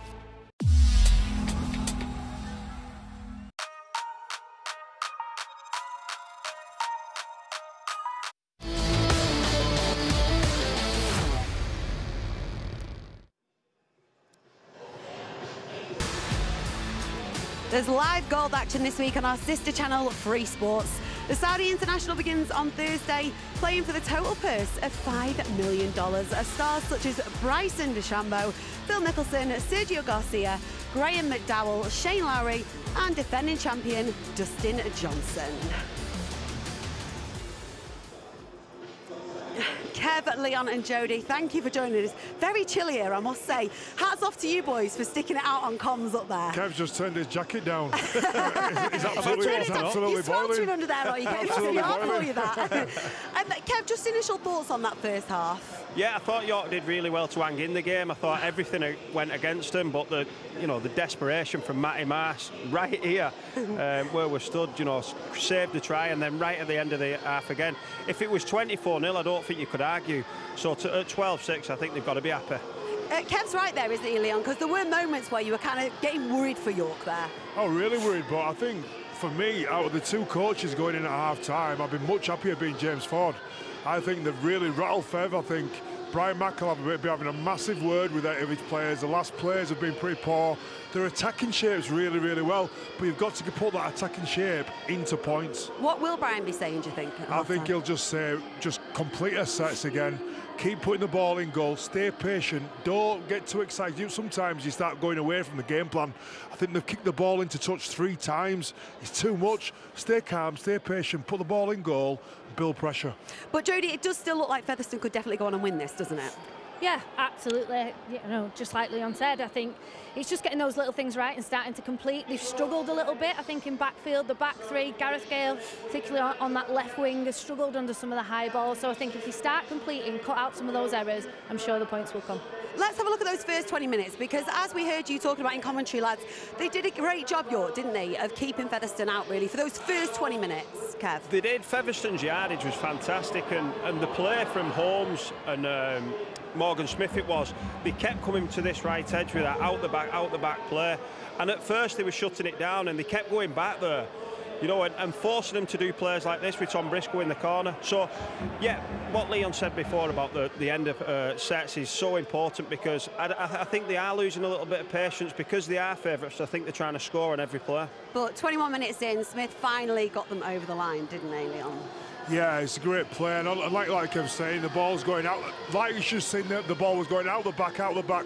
This time, he takes on the line, and he's only 5 metres out when he shows the strength. The ball goes to Holmes, out the back, show and go, off his right foot, and he's close to the line, enough strength to get over there. It's a great finish. That's what the good teams do. They just keep going back there, don't they? They keep going back there and doing the same play over and over again. And we saw this, I think, in the next play. This is the clip now, and it was Lockwood this time to Jack Bussey. Identical play, but with 2 forwards, 2 running forwards. And I think the fact that York aren't getting off the line, I just think that they're allowing it to be. They've made 2 tackles there, but they've both been over the try line. Jodie, at that point, were you a bit worried then for this York side? Yeah, I mean, Kev hit the nail on the head there. I think the line speed just wasn't quite where it needed to be. When you're on your own line defending, you have to get your line speed there. You have to get your intensity.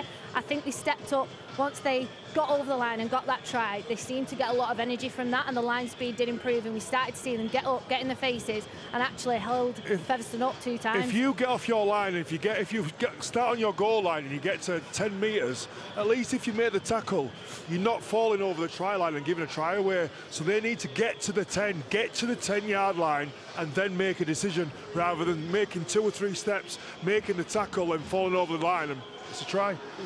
Indeed, thank you, Leon. Well, let's have a look at that moment, because 4 minutes later, York managed to get themselves back into the game, didn't they? They did, and they've got here a few times. It was Gareth Gale attacking with a kick, and it was Brown who gets up. Fantastic effort, not only to catch the ball, but to get the offload, and it was James Glover who was on the spot. Dubious put down, I'm not sure. I'm not sure he got it down, but listen, this is no fluke. Joe Brown is a class player. He's a Wigan product, he's a Bradford product. There's no fluke. He practiced that week in, week out, and I'm not sure if he got it down, but it's a great finish. Great kick from Jamie Ellis. And look at this play now, NRL style, up high, catch, spin, offload, a nice little bit of football. Does he get this down, Kev? No. No chance. In a word. Well, he did, didn't he? He got himself there, and he gets the point. There's no video ref tonight, so you know the energy they showed to all be around there. I think that's positive signs for you. They went back right at the end of the half too, and nearly came up with points again. And when you think about it, Leon, it would be very easy after that start, really, for heads to go down for this York side, wouldn't it? Yeah, really easy. I mean, my head were going down for them. I was thinking they can't even get out of their own 20 yard. They were kicking from the 20, they were kicking from the 30. Jamie Ellis had no chance, and they couldn't make any yards. And then slowly but surely, they built their way into the game. And Featherstone side imploding and making silly mistakes. So James Ford will be really, really happy at half-time. He certainly will. Right, well, it's been a great first half here at the LNER. Don't go anywhere. Second half is on the way.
Welcome back to the LNER Community Stadium, where Featherstone Rovers lead York City Knights 12 points to 6. Teams are coming back out any minute. Plenty of pyro over there. I'm loving this, Jodie. What are you expecting from the second half? I think more of the same. It's been a really tight game. York will be happy with the way they went in. I think for York, if they can get themselves into those attacking positions, get Jamie Ellis kicking the ball from 20-30 out rather than 20-30 out from his own line, he's shown how dangerous it can be and how much they can capitalise on that field position. So more of that from York. From Featherstone, just keep biting into that York defensive line. Jack Bussey's been really busy on the ball. I think he's looked dangerous every time he's touched it. So for me, it's just continuing to do that and just being a bit sharper at back end of sets. Thank you, Jodie. Should be an interesting second half. Let's see how this plays out. We'll hand back over to your commentary team now. Mark Wilson. Cheers, Emma. James Glover, who's tried on his 100th appearance. He's got them back in it. There's James Lockwood, the Featherstone captain. He's there. I think a lot of people would have been tuning in tonight, hoping to see the fella stood by the side of him, Joey Leilua, not in tonight. But we saw James Ford just coming across the field there as the players made their way out. He looked quite relaxed. I think he'd be quite happy that they're only 6 behind York. Yeah, I agree with Leon. I think he will be really happy because this game on another night could be out of his reach. And they're bang in this game. They went back into the sheds actually, you know, with the tails up because they were pounding the line. Well, Matty Marsh there turned around to offload the ball and wondered where his mate had gone. He'd gone the other side, and maybe just a little bit of a miscommunication there. And Featherstone quick to seize on it. And they'll want to get off to a flying start. What do you think Brian McDermott would have said at half-time to his troops there? Well, I'm going to make a prediction. I think Featherstone are going to run away with this second half. That's my prediction. I think Big Mac could have got hold of him and given him a real rollicking. Told them to stay away up. Penalty. They're going to have to start dealing with Jordan Thompson in a legal capacity, aren't they? Leon mentioned before how strong and fast he is. He's so underrated, I think. And I played with him at league. He's so strong. And oh dear, not kick touch. Schoolboy error from York. Here's Gareth Gale. Didn't enjoy the most productive first half, but he was under that high ball, and that really is the cardinal sin, isn't it, from York? Well, instead of attacking Featherstone's line, now they're going to defend their own, so it's a massive swing in this game. It is indeed. Here come Rovers bouncing their way up the middle. Strong challenge. Bussey still stays on his feet somehow. Wildy gets it away. They're looking to move it now to their right-hand side. Davis did well to hang on to that. John Davis just clutched it to his side, and then he's put to the ground. And York now having to defend their own line. I think Davis felt that challenge as he falls to the floor. Here they go now, up the middle, looking to move the ball across. There was a shot from Paulie there, but, well, if you play at the line, Tom Holmes, sometimes you're going to get caught. Yeah, and if he gets caught off Paulie, he might need to go and see a dentist tomorrow because he doesn't miss Paulie when he hits. Well, here now is Smith again. Already got one try. Say against his former club, he never got to play on. Here they go now, back towards the post. They're looking, now they're thinking about it. Here's Trout, he's going to put the kick in here, the big fella. Too much on it. He put the big dive in at the end, but that was a shocker from Trout. Holmes had gone short side, he'd seen it late, he'd rushed to the short side, but the hooker missed it and went long side, and it was a poor kick. Just a bit too long. And that's that patience again, Leon, isn't it? Well, what we spoke about before in the first half, you know, the end of sets. If they can end the sets proper, and you know, I think they will run away with it. But if they keep giving such a good, talented side like York chances, I think they'll come back. Well, this fixture last season went right down to the very last minute when Featherstone won it, and at the moment, York are not going anywhere here. Well, thank you for your company tonight on Premier Sports as York drive it over the 40-metre line, centre of the field. Here now. It's Brinning, gets the ball away. Thompson carries again, and again he gets his head through the tackle. He's been York's best player by far tonight. He has. Ball now goes, drop back on the angle, driven forward here, and an offload now, and they're going forward. Team B tackled. Last one, they're 20 away to Ellis here. on the right-hand side. Ellis is calling for it. He gets it. He's going to stand up the kick. Brown the target's coming down inside the 10. Brown gets up. Can he offload it? No, Gale let him have it on this occasion. Yeah, it was 5 yards too short. It was 5 yards too far away from the try line, wasn't it? Yeah, they're showing their intentions, though. I think Gareth Gale's going to have a busy night. They're, you know, I think he's going to be there a lot. Well, we know he's we know he's a running threat, Leon, but they're making him work hard the other end of the field. Yeah, I'm just glad I'm not playing in his position tonight, because he's just going to keep, like Kev says, he's going to keep on going to kick there, keep putting him under pressure. He's already dropped 2 or 3. Brown's out jumped him once, so they're just going to keep on going there all night. Luke Briscoe with a carry. Oh, was that high? No, it was across the chest. It's been a great battle between the 2 loose forwards, Bussey and Thompson. They've both put fantastic stints in so far. Well, here now is half a break up the middle, across the shoulder again, says the official. As Featherstone now with Wildy will look to play the ball. He gets it away. They're looking to move it now. They've got numbers if they can move it across the back line. They get it out to Hall. Hall and Gale offload the ball. It's on the ground. York have picked it up. What's the referee going to say here? It's got to be a knock-on by Featherstone. It's got to be. I mean, it's silly overplay, and he's letting York back in this game. But the big difference is Featherstone's shape is really, really good. They can move the ball from right to left, left to right, but they're overplaying. Well, I just want to point out Hall and Gale, for me, will be one of the most prolific left edges in the competition, but Kev, it's not quite happening for them tonight, No, is at the minute, Glover and Brown are really matching it. They're matching them up in terms of points and in terms of defensive quality. So, yeah, look for Paulie out the scrum here, but you know, we mentioned what will Brian McDermott be saying, but I'm sure he wouldn't have been saying give you first 3 or 4, you know, opportunities with the ball, turning it over to York. I think York had forgotten. It's that long since we've had scrums. They've forgotten how to pack one down, and they didn't quite have enough in there. As now the ball moves across, they get it out over on that far touchline side. York, they're only 6 behind as Logan is brought down, 40 out from the Featherstone line. Here's Paulie, drives it in, bounces a couple off, goes again. They're aware of the threat, Featherstone. They're surrounding him every time he gets it. Ball now comes across the field. Here's Thompson again. Again, the footwork is in place, trying to offload it. This is what I'd like to see, this young Harrison just get an opportunity out the back. Try and get him the ball.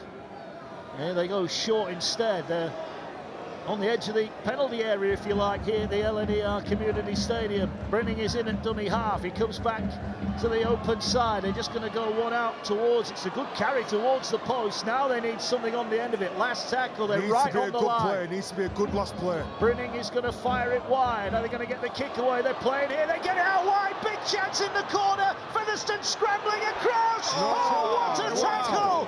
Morgan Smith with a try-saving tackle. That was brilliant. York thought they were in, and Smith somehow has kept them out. Leon said it needed to be a good play on the last, and it was, but you could probably call it 2-1 now in terms of try-saving tackles. A couple from York, and now one from Morgan Smith and Featherstone. Unbelievable. And York are fired up here now. Their energy's up. The momentum changed. The line speed's faster, and now Feather struggling to get out of their own half. Big change in this game, big change. This is only round 1 of the championship here on Premier Sport. We'll have a game every round. Oh, that was a dangerous tackle. Silly one. And there was no need for that, and there were no complaints from York, and that just lets the pressure off a little bit, because York in this opening, 7 minutes of the second half, were very much the aggressors. Yeah, be lucky not to go to the bin here. I think he might call it dangerous, and yeah, I think he's just going to have a chat with him. Rugby league's a game of momentum and confidence, and at the moment York have absorbed all the pressure from Fev, and the momentum now has changed, and I think York are really looking like they could come right back into this game. I know it's only 6 points, but momentum-wise, they've got everything going for them. Yeah, the crowd's back involved, aren't they? They're expecting a good performance now from York, where at the start it went pretty quiet. Everything looked like it was going to be a Featherstone win, so no, everything's looking good now. So here come Featherstone on the attack. We'll be down at pitch side in a moment. We'll just see how Featherstone get on with this set of 6. We'll find out what was said at half-time. As forward come Featherstone here. They lead by 6, but they've been pushed early on second half here. 30 metres away. Here now is Lockwood back out there, moves it along to Holmes. Holmes goes short to Hall. Hall's got pace. Can he slip the ball away to Gale? He does, but Gale engulfed by defenders and tackled 5 off the York line. And Featherstone now knocking on the door. Here they go now with Moores. Little step. He fancies the gap. Late offload. And the tackle made 2 metres out. Lockwood denied. Right side, Pickersgill. Here now they're going across to that far side. They've got the numbers. Here's Pickersgill.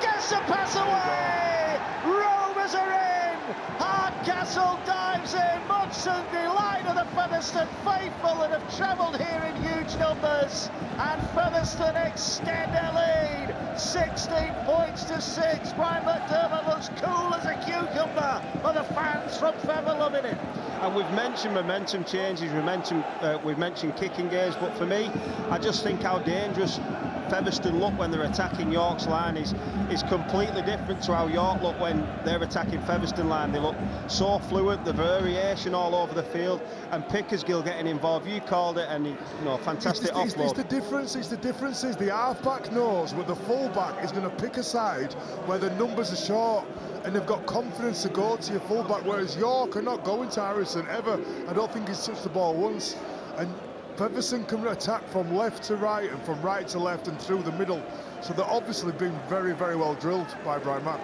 Well, we mentioned earlier on players playing for their places. Josh Hardcastle, everyone expected Joey Leilua to be playing tonight. Maybe Hardcastle might have been the man missing out. What better way to react than getting a try? Yeah, definitely. He's going to put some pressure on his coach to, if not pick him in that right centre, to pick him somewhere else, because he has been, like you say, he's been fantastic. So tough kick from Craig Hall, but this period now, it's important that York get their hands back on the ball and can start getting a little bit of momentum back. Here's the kick. The Fed fans are up. They love it. From the touchline, Craig Hall has got his kicking boots on tonight. 18 points to 6.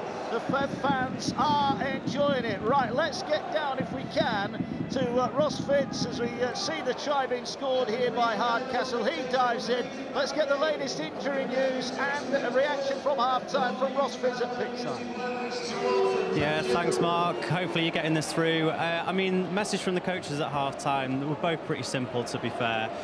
Ford, focus on the defence at Featherstone. It's a strong defence, and they're focused on breaking that down. And then for Brian Mack, I mean, he was saying, you know, not to take this side lightly. You know, they're a tough side of York, and to hold their nerves, stick with it, and, you know, that's paid off. They've just scored. So, all looking good. And just a note on Senny Lefeo, he's not coming back on. It is a confirmed dislocated shoulder, and he went down the tunnel a little bit earlier in quite a lot of pain. So, sadly, on his debut, he's not coming back.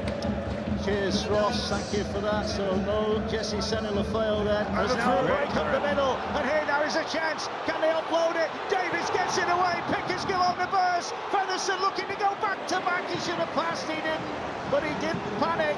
Featherstone here got numbers either side. They're going down to the right-hand side. Smith, if they go through Hatch, surely they go in. Oh, they bombed a try. Featherstone should have gone back to back, and they've chucked it over the sideline. Was it touched? I think it might have been touched by the winger, and if it was, it's a fantastic knockdown because it saves some points. 100% try, definite 100% try if it's been touched. I don't think he's touched it, Leon. I think it's not. If not, it's a terrible ball. Yes, it's just a terrible ball. He did everything right, Morgan Smith, and it was an easy pass, and Briscoe would have been in. Wow, chances going begging. Listen to those Featherstone fans here. Just going back to that Senny Lefeo injury, Kev, that's terrible news for him and for Featherstone. Oh, heartbreak. You know, he'd have had a real tough pre-season. Oh, error from York. The offload from Clarkson was never on. This has been going on. This has been happening all game. Play 1, play 2, play 3 from Fev. They're investing so much energy in line speed that they're getting the rewards because York can't get out of their own half, so they're making players up. Yeah. They get shot here. He's just got to take his medicine now and go down. And he looks to find an offload to Joe Brown. You don't offload in your own 10 when you try to get out of your own half. 12 gone second half. Featherstone lead 18-6, where we could be about to see the pivotal set of 6 in this match. Featherstone 10 away, looking for try number 4 as Holmes now fires it wide to Craig Hall. Hall stands in the tackle. Is he going to go in the touch? No. Held up. Just watch the shape. Just watch the shape from Fev. Watch how they can go from left to right, through the middle. Fancy the Tom charge Holmes is organising. Here we go. Here is Holmes now. Just loops the pass across centre of the field. Strong defence from York. Holds Lockwood up. Danger on this right edge. Numbers right. They're setting up here. They're going to go short. Now they're moving along the line. Chance. Oh, look at the footwork there from Smith. Can't get through the line though. Tackle is made, 2 out. York are on the ropes here. Featherstone about to punch them flush on the chin with a 4th try. Here's Bussey. Fancies a run himself. Another neat little step, but he's held up. on the line. They've got numbers, last one, they're going back right. Are they going to put boot to ball? They're going through the hands. Pickersgill fires it wide. Briscoe going for the corner. Flying finish from Luke Briscoe. The former Leeds Rhinos man is in. Acrobatic finish. And Featherstone have their fourth try of the night. That was Super League standard from Briscoe. And Featherstone extend their lead. Sometimes that's all they need, these strong wingers. You know, Briscoe's renowned for being a strong running winger, and he just got a one-on-one there, and it was a great fend, centre of the chest, and you know, the skill he had to put it in his right arm and get the ball down, fantastic. It looked a bit scrappy from Featherstone, you know, someone overrun the player, but Morgan Smith went out back to Pickersgill. It was an overrun by Hardcastle, but fantastic strength, because his opposite, Will Oates, super strong winger. Fend. It's just a great fend, great strength. Fantastic finish. That's all class, and that's all Briscoe. That's all his own work is that, because he won a brilliant ball from Pickersgill. He just gave him a one-on-one. He's fended him with his left hand, done him on the outside, and put the ball down for a great finish. All his hard work. That's a great finish from Briscoe. Connor Jones about to come on for Featherstone Rovers here as they're looking to turn the screw. And Craig Hall has just nailed one from the sideline. He's looking at the same kind of angle again here. Forward he comes now. The Featherstone fans will tell us. They'll tell us. There they go again. The flags go up. And if things aren't going bad enough, Kev, when you're booting them from the sideline, it's even worse. Yeah, and this has been coming. I worry for York now. They look like they've run out of a bit of steam, and Featherstone are really putting the players together. Just the run by Davis previous in the set, straight through the middle. The warning signs were there, so yeah, like you said, you could do without Craig Hall slotting them over from all over the field, but yeah, 24-6, and it's going to be a tough test to keep them out. But we said this will come in, didn't we, Kev? We said this will come in. If the Featherstone could stay patient, we knew that this was coming with the quality of players and the way their attacking shape is spread out. It's really hard to defend against. And as Mark mentioned, Connor Jones is on. I played with Connor, and he's so crafty. His deception around the ruck's fantastic. Here he is, and he's so fast. And there he goes, straight up the middle on the end of an offload, and York here are wobbling badly. And Featherstone are just bringing on more reinforcements as their go forward continues up towards halfway. What a cracking night here on Premier Sports. Don't forget, next week, Featherstone against Lee. We can't wait already on this showing. Lee, a big win for them yesterday. Big man on big man, great shot. The key is to stay patient, just to stay patient and finish with a kick. Here goes Hall. Short passer going clean through the middle. Bussy going. He had the player on his inside. He went for glory. Tackle made, last one. Featherstone really looking to pile on the agony now. Lockwood gets it. Oh, what a pass! Gale for the corner, but it's a forward pass. Junior Moore's there with a skill. The big man just didn't quite get his angles right. I think there was a few big men having a rest on this short side. Big Lockwood and Junior Moores, but fantastic skill by the pair of them. Unfortunately, that's where you usually find me, having a rest on that short side. That's where I'd be. But yeah, Jack Bussy again, fantastic line to pierce straight through the middle, and they're the warning signs. Connor Jones went through the middle, and then Jack Bussy did, so they need to really tighten up there if they're going to have any. This is a must-complete set from York. Here we go. There we go. Penalty incoming, a relieving one. 23 left on the clock here. 24-6 Featherstone lead. Tries from Morgan Smith, from Jack Bussy in the first half. Then Josh Hardcastle and Luke Briscoe sandwiching off James Glover's try. 24-6. York need to score next. They come forward now. And really, that was an error, Leon, from Featherstone, wasn't it? Just a little bit too greedy in defence there. Yeah, it's just lack of concentration. I just think York are really struggling with the half-back combination. Marsh needs to be out back at full-back. He's not a 6. He's disrupting the whole attack. He's giving them no chance. Good offload. Oh, great offload, and now there's a break up the middle for York. They're inside the 20-metre line. He wants to play it quickly, and so they should. Here now they come with Ellis. Ellis is going to try kick through the line and get it back. Was that played at? No, it wasn't. Huh? Not played at. So York have got a couple of tackles left in the tank here. Danger Thompson man. drives it in. Again, he gets his head through the tackle. Last one. York have got numbers left, but they've got to go there quickly. They've got to go quickly. Oh, they're cutting back on the angle. Then the little reverse kick. should be dealt with in goal by Featherstone. It's a great set, it's a great set. You know, they were very unfortunate not to score there when Jamie Ellis went through, but they got the next best thing. That's what they need to do, just be patient. At 24 points to stick, they're still in this game. Well, Ross Fitz, our pitch-side commentator, said that Danny Kerman was coming on for Paulie, and apparently Paulie won't leave the field, so... He's too tired. Yeah, it's a long walk over that far side. He's on the wrong touchline. He knows he's got an attacking set coming, that's why. Yeah, let him defend after this set. Well, here come York. Maybe a little bit of hope for them with that attacking set there. They're 30 away. Over 3,000 in here tonight. Great atmosphere, and Nice this game's not over. Great hands down the far side. Oh, the ball inside was knocked on. We're forward anyway. Well, a chance goes begging for York, but they are just starting to open up couple of little gaps here. Great little short side play. I just like the fact that Matty Marsh is getting his hands on the ball now. Matty Marsh and Brinning are causing problems, and it was great hands by Clarkson. It was just a shame the forward pass, and it was high. But yeah, they're causing problems, so they need to keep playing. What a way to start the season here on Premier Sports. Over 3,000 here. Great following from Featherstone, in fairness. Great atmosphere as well, Leo. Brilliant atmosphere, and it's a brilliant little stadium that creates the atmosphere. So, and we've got a game to match that atmosphere as well. So, yeah, it's great to be back. I've missed it. We've all missed it. Everybody's missed the game. We have indeed. Here comes Hall now. He's Oh, quick. he's He's gone through one. Hall putting them off. Still going up to halfway. Wow. Ball round the corner. Here's a chance for Jones. Jones has got Gale outside him. Jones is going to be tackled. 60-metre break from Featherstone in the blink of an eye. And they're back on the attack here, Rovers now. Hall swings the ball across the field. They're looking now with Smith. Davis has it, just ambles forward. This is where they'll set up now. They'll set up left, set up right, and set up middle. They've always got all three options ready available. Well, here's Jones now, pulling the strings. Lockwood on the charge. Here's Holmes, short pass out the back. Ball over the top. Oh, Gareth Gale! He's not had the best of nights tonight, and he won that one back again. Yeah, it was a great play. Tom Holmes created some space for Pickersgill, who lofted a ball over the top, but unfortunately on that occasion, it just slides through the hands of Gareth Gale, because I'm sure, you know, a finisher of his quality, he goes in at the corner and almost puts this game to bed. I'm sure there'll be better days ahead for Gareth Gale. Brian McDermott looks on. He almost broke into a smile there, Brian. No chance, miserable man.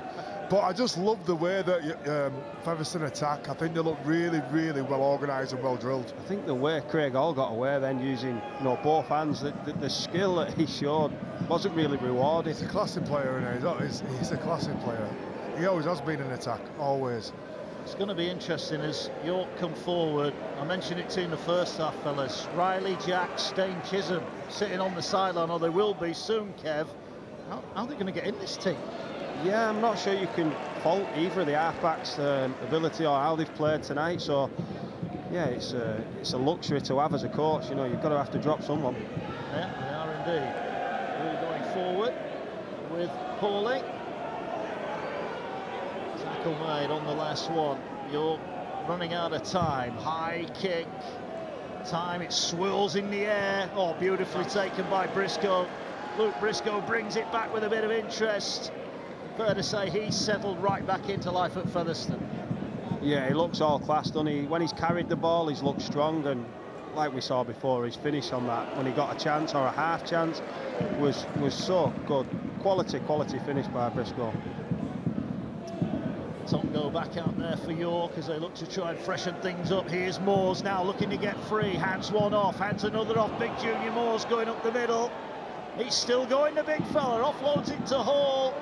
Hall stands in the tackle, and now a flick pass. Was that played at? It's back to 0. It's Mambusa. So here, more pressure for Featherstone. Yeah, you feel like they're hanging on now. They're breaking tackles. Junior Moores then, he was, you know, probably got 5 tackle busts and an offload, so you just get the feeling that there's another try coming now. 30 metres away. Time, just under 18 minutes remaining here on Premier Sports as Jones jumps out at dummy half. He's tackled now. 15 away, pressure building here. Bussey turns it back, no, he goes in alone, he fancies another run. Nobody's going to tackle him, he'll turn it back in now. York falling off tackles, starting to fatigue here. Featherstone may just have Steamer rolling them out of the game as they're trying to poach one from close in. But the tackle made right on the line. Bussey again is in there, wants his hands on the ball. He fires a great pass wide for Smith. Turns it back for Davis. Davis on the angle. Gets it away to Hall. Has a juggle. Ball goes down. Well, credit here, the York defence. They look out on their feet, some of them, but they're still hanging in. Yeah, they won't go away. They just won't go away. We saw this in the first half, so it's great signs. If they don't, even if they don't get this win tonight, you know, for the season, the resilience that they've shown, the togetherness, you know, you can't write them off. They just keep coming up with a tackle time and time again. It's day one, or weekend one if you like, of a long old season. We'll be with you every step of the way on Premier Sports. We thank you for joining us here tonight. Some huge games coming up over the next few weeks as well. But Featherstone are putting a marker down to all here that they mean business under Brian McDermott. But this fella means business as well. Thompson, another penalty. He has been phenomenal tonight. Yeah, and just watching the debate with Paulie, he's walked all the way over that long way to that touchline that we mentioned, and Danny Kerman's got the board. But he wouldn't go off, and I'm not sure whether the coach is going to be happy. Danny Kerman picked his jacket back up and sits back down, so it's a strange... No, it's not down for him to make the call, though, is it? No, it's not. I'm not sure what's going on, but the coach definitely got Danny Kerman ready. And Paulie's coming back onto this right edge. I bet Danny's filthy. Well, here now come York. If they can get one here, they've got 15 minutes to save themselves as the ball is offloaded and taken forward here by Ronan Michael, the young Huddersfield Giants loanee. Looking to be involved with Ireland at the World Cup end of the season. Matongo flicks the ball back. It's picked up. Here's a little kick through. Plan move, but Pickersgill is there and he gets steamrolled behind his own line.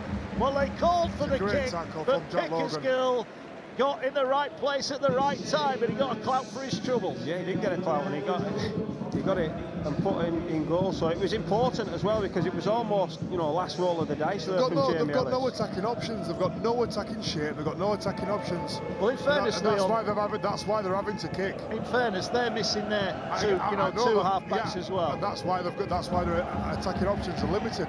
If I'm playing half and I've got someone like Jordan Thompson on my team, I'm turning him under and trying to play off the back of that. Yeah. You know, play quick, play off the back of a quick play the ball, and maybe get this big man involved, Paulie on this right edge. Well, here they go forward now. They're trying to turn the ball back inside. Neat hands here. York are starting to play a little bit more off the cuff as they take it forward. They're 12 away. So tackled now. Ball comes back in field. What can they do? Here is Thompson, turned back inside. He drives it forward. His stats are phenomenal. Well, this is the important part now. What do they play here? This is the big shot. This is the big chance. Well, here they go then. What have they got in the tank as they move it along the back line now? Here is Paulie. Great tackle round the legs. Can't run without the legs. Cooper, I think it was, with a shot. Here now they're trying to power their way over up the middle. York trying to burrow their way over. They're a metre short. This is the last one. This could be the ball game for York. They need to get a try. And they bounce their way over. It's a try there. It's Will Judd who's powered his way over. And York have got themselves a lifeline. 13 minutes to go. They're going to be back within 2 converted scores. And it wasn't pretty, but it was the resilience, the doggedness they showed in defence, the patience and the kick chase off the back of Jamie Ellis's kick. Yeah, it didn't look great, but you know, when you keep putting yourself consistently in that area, you know, you either come up with a try from a kick or you dive over like Will Judd did there. Yeah, and I mean, I like to see a little bit of ball movement, but York are playing what they have to play. They've got no half-back, so they're having to dive over. It's a great effort. He's low to the ground anyway. He's only a small lad. Down there low already. Boom, straight under post. Great finish. And like Kev was saying, play through the forwards, play it simple. I just want to see Marsh get his hands on the ball, and it's so hard when he's playing from 6. I think this is where we might see a different style now. They've absolutely nothing to lose. They're 12 points behind. There's about 10 minutes to go. And, you know, we could see some second phase stuff. You know, it's not looked pretty. I think they probably need to take a little bit of a leaf out of Brian Mack's sort of school of playing, off the cuff. Yeah. You know, throw the ball out, play off Jordan Thompson, get the ball to Paulie, and they're still in this game. Get the ball in Marsh's hand, because he is dangerous. He looked dangerous on that left edge, and I just think when he's upset first or second receiver, it's so much different. So when you're sweeping around the back and picking your sides, but you play what you've got at the moment. Well, they've got 12.5 minutes left, York, here. They're having a go. No one can fault their effort tonight. No one can fault the courage as Matongo wrapped up 24 points to 12. If they nick one here, who knows? Oh, yeah, and if you could get a penalty or something just to get them down there, because they have struggled getting out their own half tonight. Ball here with Jubb, gets it away. Here's Paulie. Again, they're round the bootlaces. This time he leaves one on the floor. You can just tell they've done their homework on him. You can tell they've done their homework on him. Video. They've aimed up on him every single time he got the ball. What are York going to do here as Ellis scampers play nice short to Matongo? Can Matongo keep it alive? No, he can't. 2 tackles left in the set. And they've still got 70 metres to go downfield as Jubb now moves the ball. Here's their go-to man again.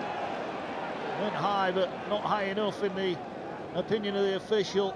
And they're going to have to kick here. They'd like a 40-20, but they've gone straight down the middle. Kick. Route 1, how's the bounce? Bounces away from Gale. He didn't fancy that on the full Gareth Gale. He's had a tough night under the hard ball. He'll score plenty of tries for Featherstone. This is where you need to front load your energy. If you're York, you need to front load your energy here. Your line speed, no penalties, win contacts, front load your energy, and you'll be rewarded with the ball back in a better position. You really need to put your effort in here in defence. Pussy's gone off for a breather. He's been colossal tonight for Featherstone Rovers here on Premier Sports. Yeah, I think he's been almost one of the best on the field, hasn't he? I think he's been fantastic. Him and Jordan Thompson pushing each other all night. Now, here come Featherstone now. Here is Moores into the line, looking to try and get that ball free. They're trying to drag him down. He still stands up, Junior Moores. Eventually he's knocked to the ground, 40 off the York line. Short side's on. They're coming short side. Here now, a jump out of dummy half from Jones. Jones looking for support, didn't get the pass away. The Fef fans didn't like that challenge. Ball now goes infield. Holmes gets it away. Ball now is in the arms of Smith. He's going to hoist it high. Feather have got runners after this one, but it's taken over on that far side by York. But that's a great set from Featherstone. Yeah, 100-metre set. It's exactly what you want as a coach or a player now in this Fev side, to make them come out of this corner, because like Leon said, they've aimed up all night defensively. They've front-loaded their energy as they're doing again. Yeah, York running out of time. 10 left on the clock here. They trail by 12. You can't fault the effort and the commitment. They're having a go for their coach James Ford here. They need a moment of brilliance, or maybe a little bit of Featherstone ill-discipline if they're going to get anything out. But look at this last tackle, and they're only on their own 20, so they're going to have to go down. The kick's not a good one. It's going to land on the halfway line. It might bounce back to York here. It's picked up by Pickersgill. And Pickersgill quick to react. Look, Leon, I know you're a big fan of his, but he's had a good game tonight, Pickersgill. He's a good player. For me, he was the best full-back in the Championship last year. I think it's a great move for him coming over to Featherstone, because they're going to be right up the top of the table. He's a West Bowling product, Bradford boy, and yeah, I think he's a classy player, and I think it, potentially could be a Super League player. Well, Featherstone are hoping here to put this one away now as they take the ball inside the York 30-metre line. Jones is looking to pull the strings, keeps it short to Smith. Back on the angle comes Davids. Michael makes the tackle. This is the player. This is the player that they're setting up. Here they go now through the middle. Lockwood gets it away. Numbers in motion, trying to get the pass away. Here, get it out. Here's a chance now. Oh, going for the line. He loves to try against York. 6 of them last season, and he's over again this season. Craig Hall wraps things up for Featherstone Rovers. They're going to start the opening weekend with a win. They lead York by 28 points to 12. And I think it's just that clinical nature in attack once again, getting Craig Hall. Tom Holmes, he just pokes his nose through the line, but the skill by Pickersgill and Craig Hall to have the nous just to sum it up, show a dummy and go over and score another one of them fantastic tries that he's done all last year, and I'm sure he's going to bag a few this year. And that's me, as both of us are ex-halfbacks. This is what you want to see, halfbacks taking the line on. That's what we get paid to do, test the line. Pickersgill in support, great little pass to Hall, show and go. That's easy for a man of his quality and standard for Hall to finish that try. But I'm just so impressed with how well drilled they are. Mack has absolutely drilled this team. They can attack to the left, they can attack to the right, and they can play through the middle. And the forwards, when they pass the ball out the back, it's actually good skill. It's not bad rubbish passes, it's good skill. Yeah, and they're pushing for each other as well, and a lot of them have done big minutes. But I'll play devil's advocate here, Leon. Go on then. What do you think would have happened if Danny Kerman was in the back row instead of Paulie? He nearly got there and he was really tired in the review. How do you think the coach will, you know, speak to Paulie if he's refused to come off and not had the legs to get across there and shut that player down? Well, as a coach, me personally, I'd be taking responsibility myself, because the player's not listening to what you've got to say. You've got to make that final call. Well, Brian McDermott has no such problems. He's happy. Winning start. As the try scored. Hall can't add the extras then, so his 100% record has gone as York have gone short here. That was a decent restart. Ball's bouncing around over on the far side. York ball, I think. York ball. It bounced over the 10. Scrum. Yeah. Bounced over the 10 and then bounced back. 28 points to 12.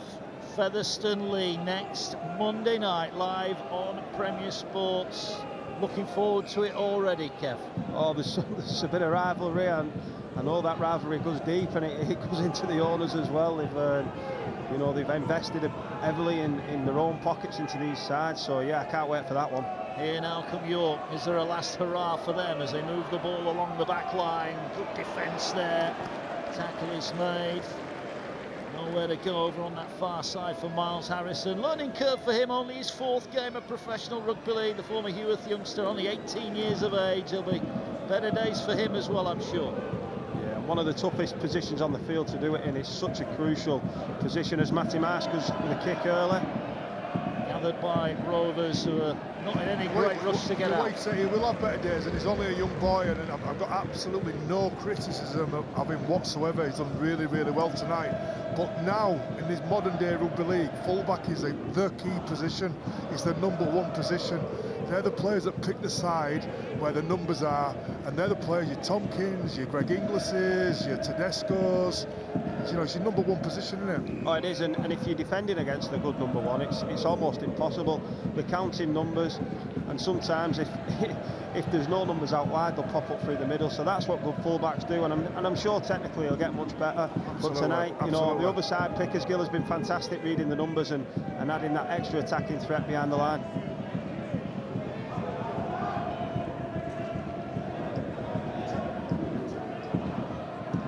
Ball then coming across the field. Here now are York, they're 10 away. I think James Ford will take great heart in the way that his side have kept going here tonight, but they have been a little bit overrun at times. There's a ball now with Harrison, they're moving it to that left edge, they can't quite get it away. Ball's turned back inside, flick pass, it's dangerous here. And the tackle is made. And York are getting desperate here, as now they come back towards the posts. Last one for York. What have they got here? Inside the final 4 minutes, 20 seconds. Little grubber kick through, and it's caught on the line by Featherstone. And Brian McDermott will be looking at these moments, Kev, won't he, and making sure his team are not switching off at the death.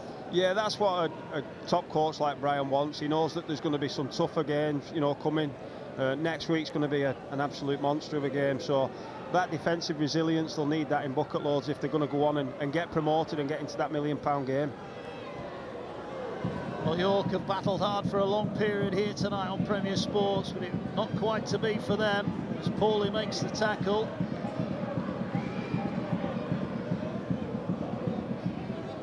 Three minutes remaining as forward come Featherstone again. They want one more score to take back down the A64 with them tonight, as Hall's going to pump the ball downfield. Great. Looking here to turn that all York around. What a kick, what a kick. He must have been begging that ball to go dead there, the York player. Done well there, Harrison. Done well there to come back in field. But look at that defence from Featherstone. That was a great kick from Hall. Yeah, and Lockwood's done massive minutes. He's carried the ball and he's led his line forward. So, absolute veteran of this championship, but still the real top of his game.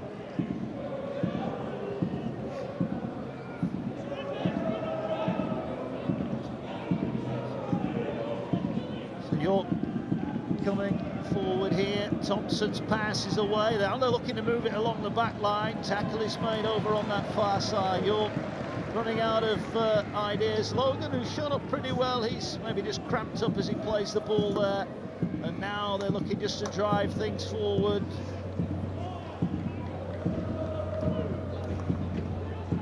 2.5 minutes remaining. York looking to get to the end of the set here. They're looking to move it along the back line. Looping pass over the top. Great pass as well. Brown's going to punt it downfield. Can he get on the end of his own kick? He'll get the bounce. He could be going through. No, he's just knocked the ball on. Well, that was a moment of off-the-cuff skill from Brown, and he just couldn't quite get on the end of it. No, he did everything right. He got the bounce, but you know, look at Tom Holmes there. He's chased down and he's got himself involved, and ultimately to stop the try. That's what we said before. You know, Brian Matt would have wanted. Would indeed. Let's get our Premier Sports Player of the Match then. Jodie Cunningham, the England international, has chosen Featherstone Rovers number 13, Jack Bussey, is our man of the match. There he is, big smile on his face. We'll come back to that in a moment, because Pickersgill's trying to steal his thunder, and the tackle made inside the 40. Bussey, the man of the match. We'll get the thoughts of the guys of that in a moment. As Fev come forward again, here they are, looking to pour it on. Tackle made, 35 out from the line. They're all wanting a piece of the action now, Rovers, as they drive forward now. And this is the play. This is the play. They can go left, they can go right, they can go through the middle, but they're going to come left. Oh, no, they're not. Ball being ripped out. They might have a shot at goal here. Let's go to our man of the match then. Kev, you picked him out. Jack Bussey's been outstanding, hasn't he? Oh, in attack and defence, he's been a constant threat. You know, his work rate's been fantastic, but the quality is produced as well. He has been pushed quite close, you know, by that man Pickersgill. You know, the half-backs have been good, but I think Bussey's been sensational. Yeah, I agree with it. I agree with everything he says, but for me, this is a strange one, but Jordy Thompson on the losing side has been absolutely fantastic, and you know, it's very rare that you'd say man of the match on the losing team, but I just think Jordy Thompson's been fantastic today. There's a funny moment there, Brian. I think they looked up the Featherstone players to say, what are we doing? Are we going for a try, or are we kicking a goal? And I think Brian said, don't ask me, I'm not bothered. Oh, no, he didn't. I watched him, he put his toe up. Oh, did he? Put his toe up, yeah. Okay. He just wants to run the clock down. 10 seconds left, that's game over. They're counting it down, Featherstone. They had to sit and wait. Well, they saw the likes of Lee, Widnes, Batley, Bradford, Barrow win yesterday. As the kick is good from Hall, the fireworks go off. But here on Premier Sports, the fireworks are only just beginning. Round one of the Betfred Championship, and Featherstone Rovers hotly fancied here to be one of the teams in the hunt for promotion, and have shown exactly why. Tom Holmes at the heart of everything that Featherstone did, and the faithful were lapping it up. 2 tries in the first half for Smith and Bussey. They were 12-6 up. Then Hardcastle, Briscoe and Hall rounded up the proceedings. 30 points to 12 in favour of Featherstone Rovers, and it's been a big night for them. For York, well, Glover and Jump with the tries weren't enough. They tried hard, but against this Featherstone team, you've got to be a little bit better. York 12, Featherstone 30. So the players there just shaking hands out on the field. Was a little bit feisty at times. It's going to be in the championship, but the players loved it. Brian McDermott loved it as well. Leon Price, you said earlier on, you think that they're going to go pretty well. Featherstone, they did well tonight. Yeah, I just knew that once Matt got them in at half-time and just told them to calm down, play with a little bit of patience, just calm down, get to last play, don't try and force the play, don't try overplay. Once they started doing that, I just thought they looked very well drilled in attack. The way that they can move the ball, players like Hall are so dangerous, Pickersgill looked class. They had an attacking threat on all sides of the field, and you know, very deserved winners. I mean, they could have been 30 points to 12 in the first half, but they just couldn't complete sets, and they were kicking the ball out on the full, they were overplaying. But in the end, they were by far the better team, and I think York struggled with the half-back partnership, and when they get the half-backs back, they'll be a different team. They will indeed. Morgan Smith scoring a try. Connor Jones goes to celebrate with some fans behind the post as well.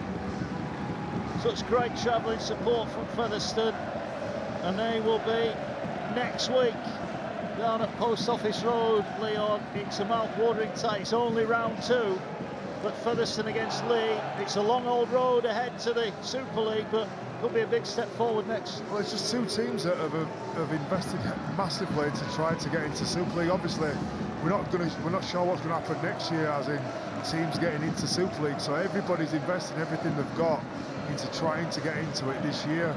And the two teams that have bought very, very well, overseas signings, NRL players, Australians. And yeah, I think that's going to be a mouth-watering fixture. I think Featherstone will be favourites, and the home ground, the way they play tonight, but it's going to be a massive game. It is indeed. Speaking of massive games, Jack Bussey is our player of the match here on Premier Sports, and he's at pitchside with Ross Fitz. Bussey, player of the match, try scorer, big win, how was it? Yeah, I always knew it was going to be a tough challenge coming to York the opening night. You know, they're a quality side and they're really well coached, and come end of the year, I think they'll be there and thereabouts at top of the table.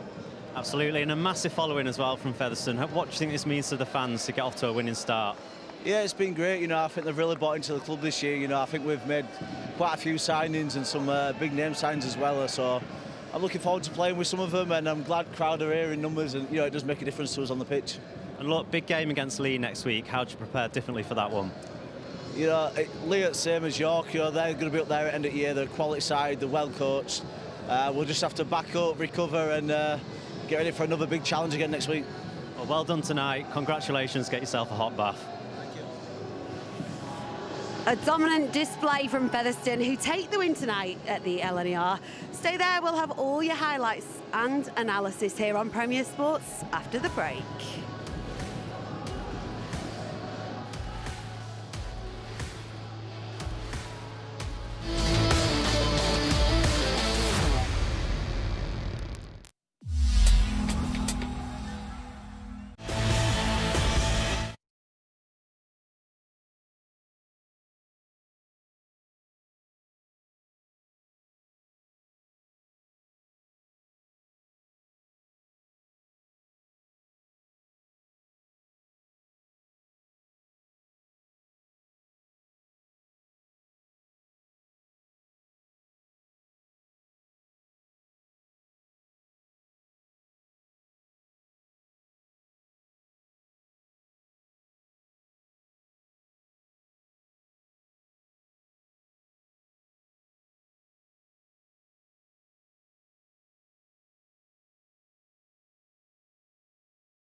For any fans of the Rugby Union, Premier Sports is the only place you can see every minute live from the United Rugby Championship.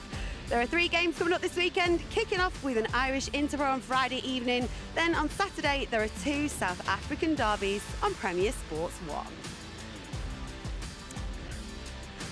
But we will bring our attention back to this game. And Kev, what a game it was. What an opening night here on Premier Sports. You couldn't have asked for anything better. It was a fantastic spectacle. Me and Leon was saying, you know, when are they going to go away, York? And ultimately they did at the end. The clinical nature of Featherstone just, you know, that shone through after about 60 minutes. But fantastic contest right up to the end. It really was. There was so much quality on display in this game, wasn't there, Leon? Yeah, and Kev actually had to turn his jacket down. He was getting so hot and so excited. He was so warm and excited up there. But yeah, no, on a serious note, the quality by both teams, I thought York's resilience was fantastic. I thought Featherstone's attacking shape was fantastic. I think Brian McDermott's done a really, really good job in drilling them so they can attack left, attack right and attack through the middle. And the ball playing forwards looked fantastic. So attacking-wise, Fev look in good shape. I think his jacket paid off on you as well, Leon. You were getting very animated, weren't you, in commentary? I was enjoying that a lot. I've got some warm hands. For anybody watching that, that's not a tea bag, that's a hand warmer. Guys, it's not a Yorkshire tea bag. I tell you what, though, Jodie, this makes next weekend's fixture on Monday night on Premier Sports even more exciting was Featherstone face Lee, doesn't it? Yeah, 100%. I think Featherstone showed definitely towards the end of that game what they've got to offer. I think they're just a little bit more clinical towards the back end of the sets, and they've got the shape there. Like Leon said, the shape that they're throwing out is brilliant. They just need to find that final pass, and yeah, they'll put massive points on the board. And you know what? You can forgive us because a lot of the talk ahead of this game was about Featherstone, wasn't it? But you see a display like that and you can understand why, can't you, Kev? Well, if I'm another championship club, I'm getting worried about the amount of players, quality players in the stand who aren't playing tonight. But, you know, the players have all, you know, set a stone out for themselves to be picked next week because, you know, on merit, it's going to be hard to drop anyone because, you know, the halfbacks especially, the right centre, the left centre, you know, there was fantastic performances. And Leon, for this York side, what do they take away from this game? I think they take a lot away from it. I don't think they should be too disheartened. They were missing key players, missing halfbacks. There was no fluidity through the halves. I think they were missing Marsh playing at fullback, but they were really resilient and they stayed in the game for a long time. I think James Ford can't be too disappointed. There's things to work on, but they'll come good when they get good players back. Well, it seems to have gone really fast, that game, doesn't it? Let's have a look back at those tries from the first half. And we'll start with those tries from Featherstone, Kev. Yeah, it was that shape that we mentioned. It was Morgan Smith who actually showed and dipped his shoulder and went over here. You know, Tom Holmes and Morgan Smith linked up fantastic all night. And we mentioned at half-time how they wasn't getting off the line and that was going to cause problems. And they went back over and over again. And I think they scored 4 tries on the right, you know, and then they scored 1 on the left late and in the game. But yeah, it was fantastic movement by the backs. But then on this occasion, Leon, it with the forwards. Yeah, it's the forwards, and it's the exact same play, but he just hits the forward to another short forward, short lead, and it's a really hard line on the inside shoulder of Clarkson. And it's because they're not getting off the line. They need to get to the 10 metres, at least 8 metres out off the line, so it gives them a chance of stopping that try. You could see the confidence building, though, couldn't you, throughout that first half? You could do, and I think that just there, that play there from Brown was fantastic. I thought the kick from Ellis was great, but I think there's no luck involved in this. It's all class from Brown. He's a classy player. He's going to be a really good player as he gets older. And a little bit of luck there. I think we mentioned how clunky their attack was, but one thing you as coach you're going away with, the effort and the energy. If they can keep producing that and they get a little bit more quality on the field, they'll not go far off in these big games because that's about as good as they'll play in this competition. That's true. Exactly, Jodie, and especially when you look at the fact that it is the very beginning of the season.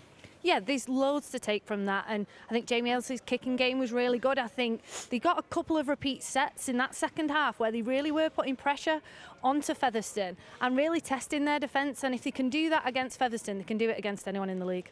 Well, we saw in that second half again, didn't we, Featherstone continue their lead, but some good play as well by York in that second half. Yeah, some good play, and Featherstone actually had to come up with a try-saving tackle of their own. I think it was Morgan Smith who came up with a try-saving tackle. You know, York did a couple in the first half, and we said, you know, this was fantastic play, but you know, not just to get there, but to have the ability to turn him over his hip and stop the try. Ultimately, got in field position and Hardcastle went over in the corner to stretch that lead on that right edge once again with a similar type of play. And like you said, Leon, it does show resilience, this, doesn't it? It does show resilience, but yeah, on this occasion, Pickersgill managed to get the ball over to the right edge and get the ball over, and from there, really, the floodgates started to open a little bit. Yeah, this one was just, sorry Jodie, this one was just a little bit of magic on his own. It was the strength, you know, that there wasn't much on, but one-on-one, just so powerful. Yeah, you both got quite animated there, didn't you, Jodie? I think Pickersgill played really well in that second half. He came into his confidence, he was digging into the line, he was finding those wide passes, and you know, Luke Briscoe's quality there is evident, and he's finishing that like the best in the Super League. Big left-hand fend, that's just a touch of class, is that from Briscoe, touch of class. Are we seeing Super League standard, do you think, from this Featherstone side, Jodie? Yeah, I think that there's definitely Super League experience throughout that squad. And absolutely, some of that play there, it would not look out of place in the Super League, and they're really showcasing why they're a team to be up in Super League. Well, the winning coach, Brian McDermott, is pitchside now with Ross Fitz. Brian, I'm not going to mention the word pressure, but expectation. You know, you were expected to win tonight, and you did comfortably. How was it? I thought that was a really good workout for us. I'm really pleased with that because, you know, every team's got things to fix up early in the season. No sound? No sound. No sound on this. Is this work? We'll just share. Is this work? Okay. So how are you feeling anyway? No, every team's got something to work on early in the season, and you want to get through those things that you need to work on as early as you can. And while you want to win, you actually want to be exposed a little bit, and I thought York were a really tough team, and it was a contest for a long while. So there was a couple of moments there where I got a bit shaky, and I thought, wow, if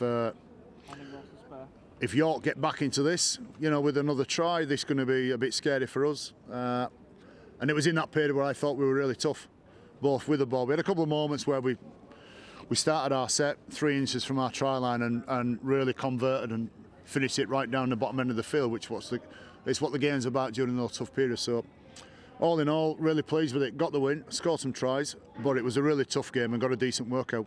Well, congratulations. Who stood out for you? Who was your player of the match tonight? I thought the guy that really had an influence over, especially our shaky period, was Lockwood, our captain. He played some tough stuff. He came up with a nice bit of subtle skill there for a try. And sometimes when you lose your way a little bit, where we started to get a bit offloady and a bit soft, you know, we start to bounce around and try to look too cool with the ball, you know, that's when we got in trouble. And it's usually people like Lockie. I thought the both starting front row was Lockwood and Cooper. Really laid a marker down for our offensive game plan anyway. And great try from Briscoe as well, new signing. How's he settled into the club? Yeah, he's a familiar face both in the town at this club, so he's been with the team on and off through a dual reg relationship for a number of years, but that's just one of those ones where you feel lucky as a coach, because if you give him the ball in that type of area, he's got a great finish. He's got some of that freakish strength about him. And any word on Senny Lefeo? Yeah, that's a real shame. I mean, we lost Craig Kopchak last week in a warm-up game with a knee, and I think Jesse's dislocated his shoulder. Now the early news in, it's gone back in, but whenever it pops out, it's not a good thing. So something in there is stretched. You know, I'm hoping it's like a few weeks and he'll get back on the field, but yeah, let's fingers crossed for him. And looking ahead to next week then, Clash of the Titans, you're up against Lee. How do you prepare for a big game like that? Easy, because the big games, you know, that you don't have to say too much for that. Really looking forward to that.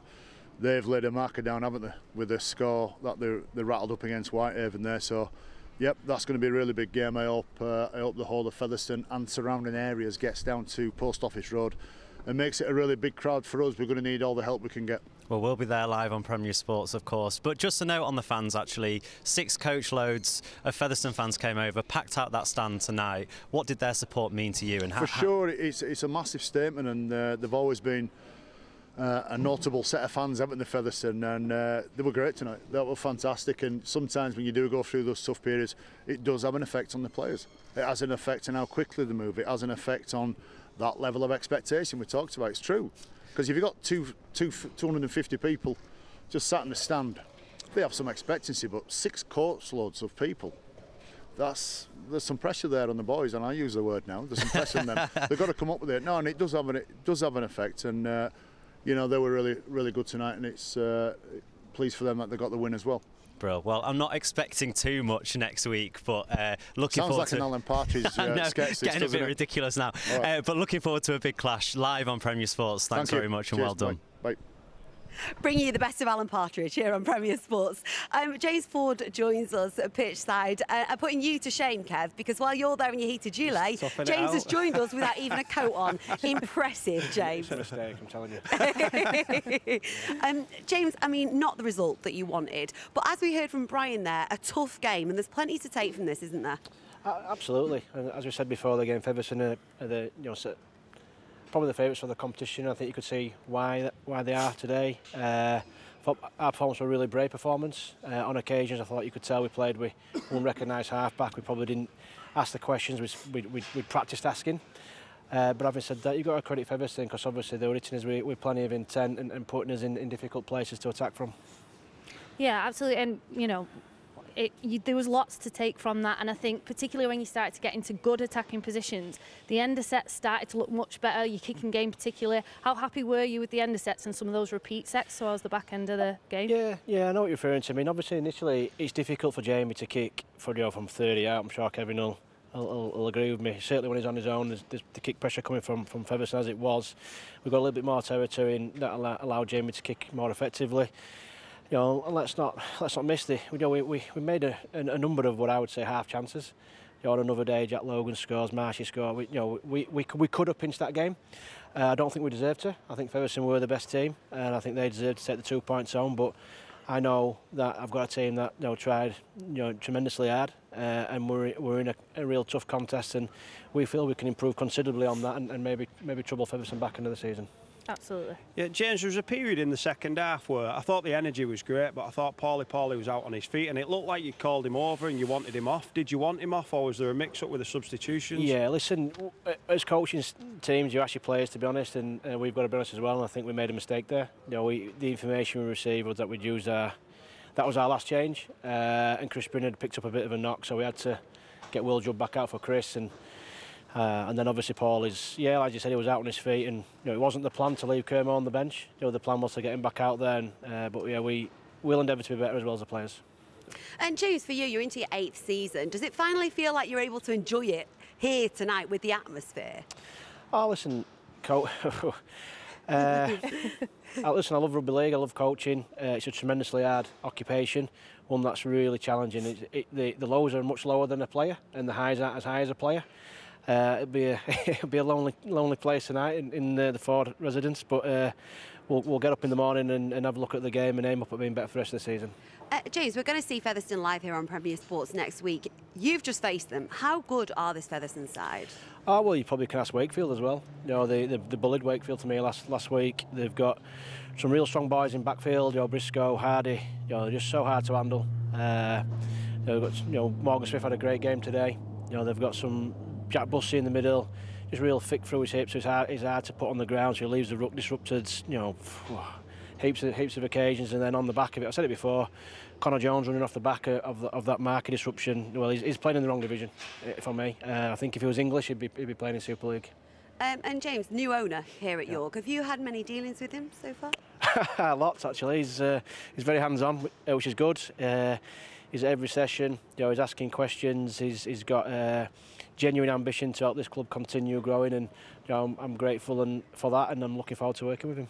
James Ford, thank you so much for joining us. It is Featherstone who take the win tonight here at the LNER, but there has been plenty of championship action across the weekend. We'll have a look at all that after the break.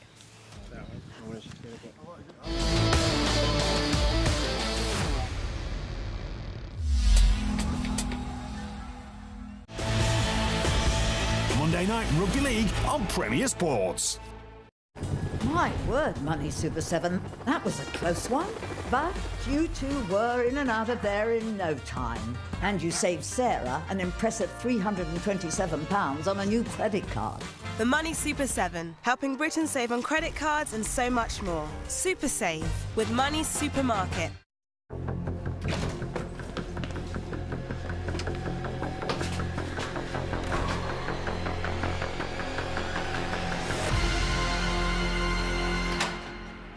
It's okay. We got a lending hand from Funding Circle.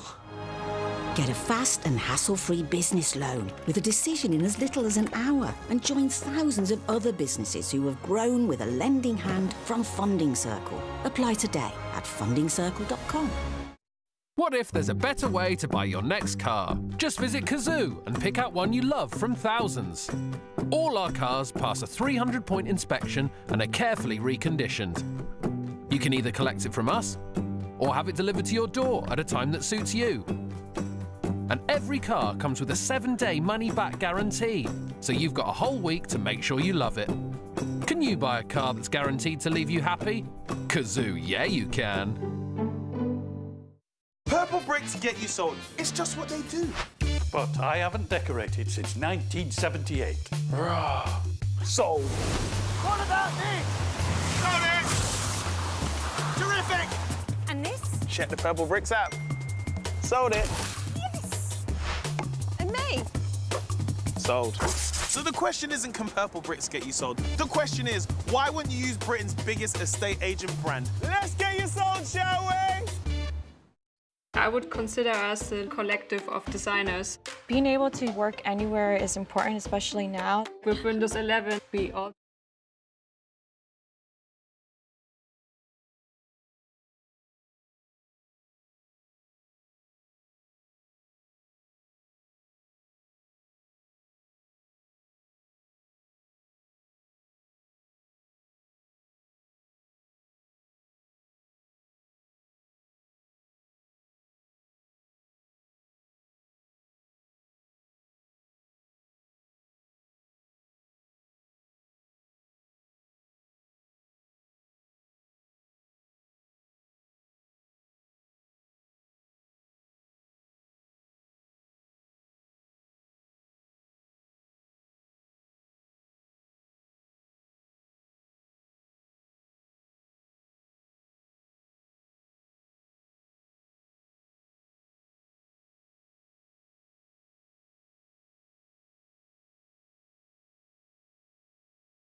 Welcome back to the LNER Community Stadium, where it is Featherstone Rovers who take home the win tonight. But there's been plenty of action in the Championship.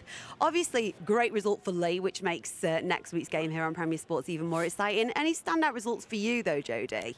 I think probably one of the shocking results of the weekend was Barrow's victory against Sheffield. Obviously, Barrow, newly promoted. The fact that, you know, Sheffield would definitely have gone into that as favourites. Barrow should be really happy with the performance they put out there. They managed to ship the ball, they attacked, they created chances on both edges. There was lots of pressure put on the Sheffield line, and Barrow got the rewards from that. I think the weather definitely played a part, both teams would admit that.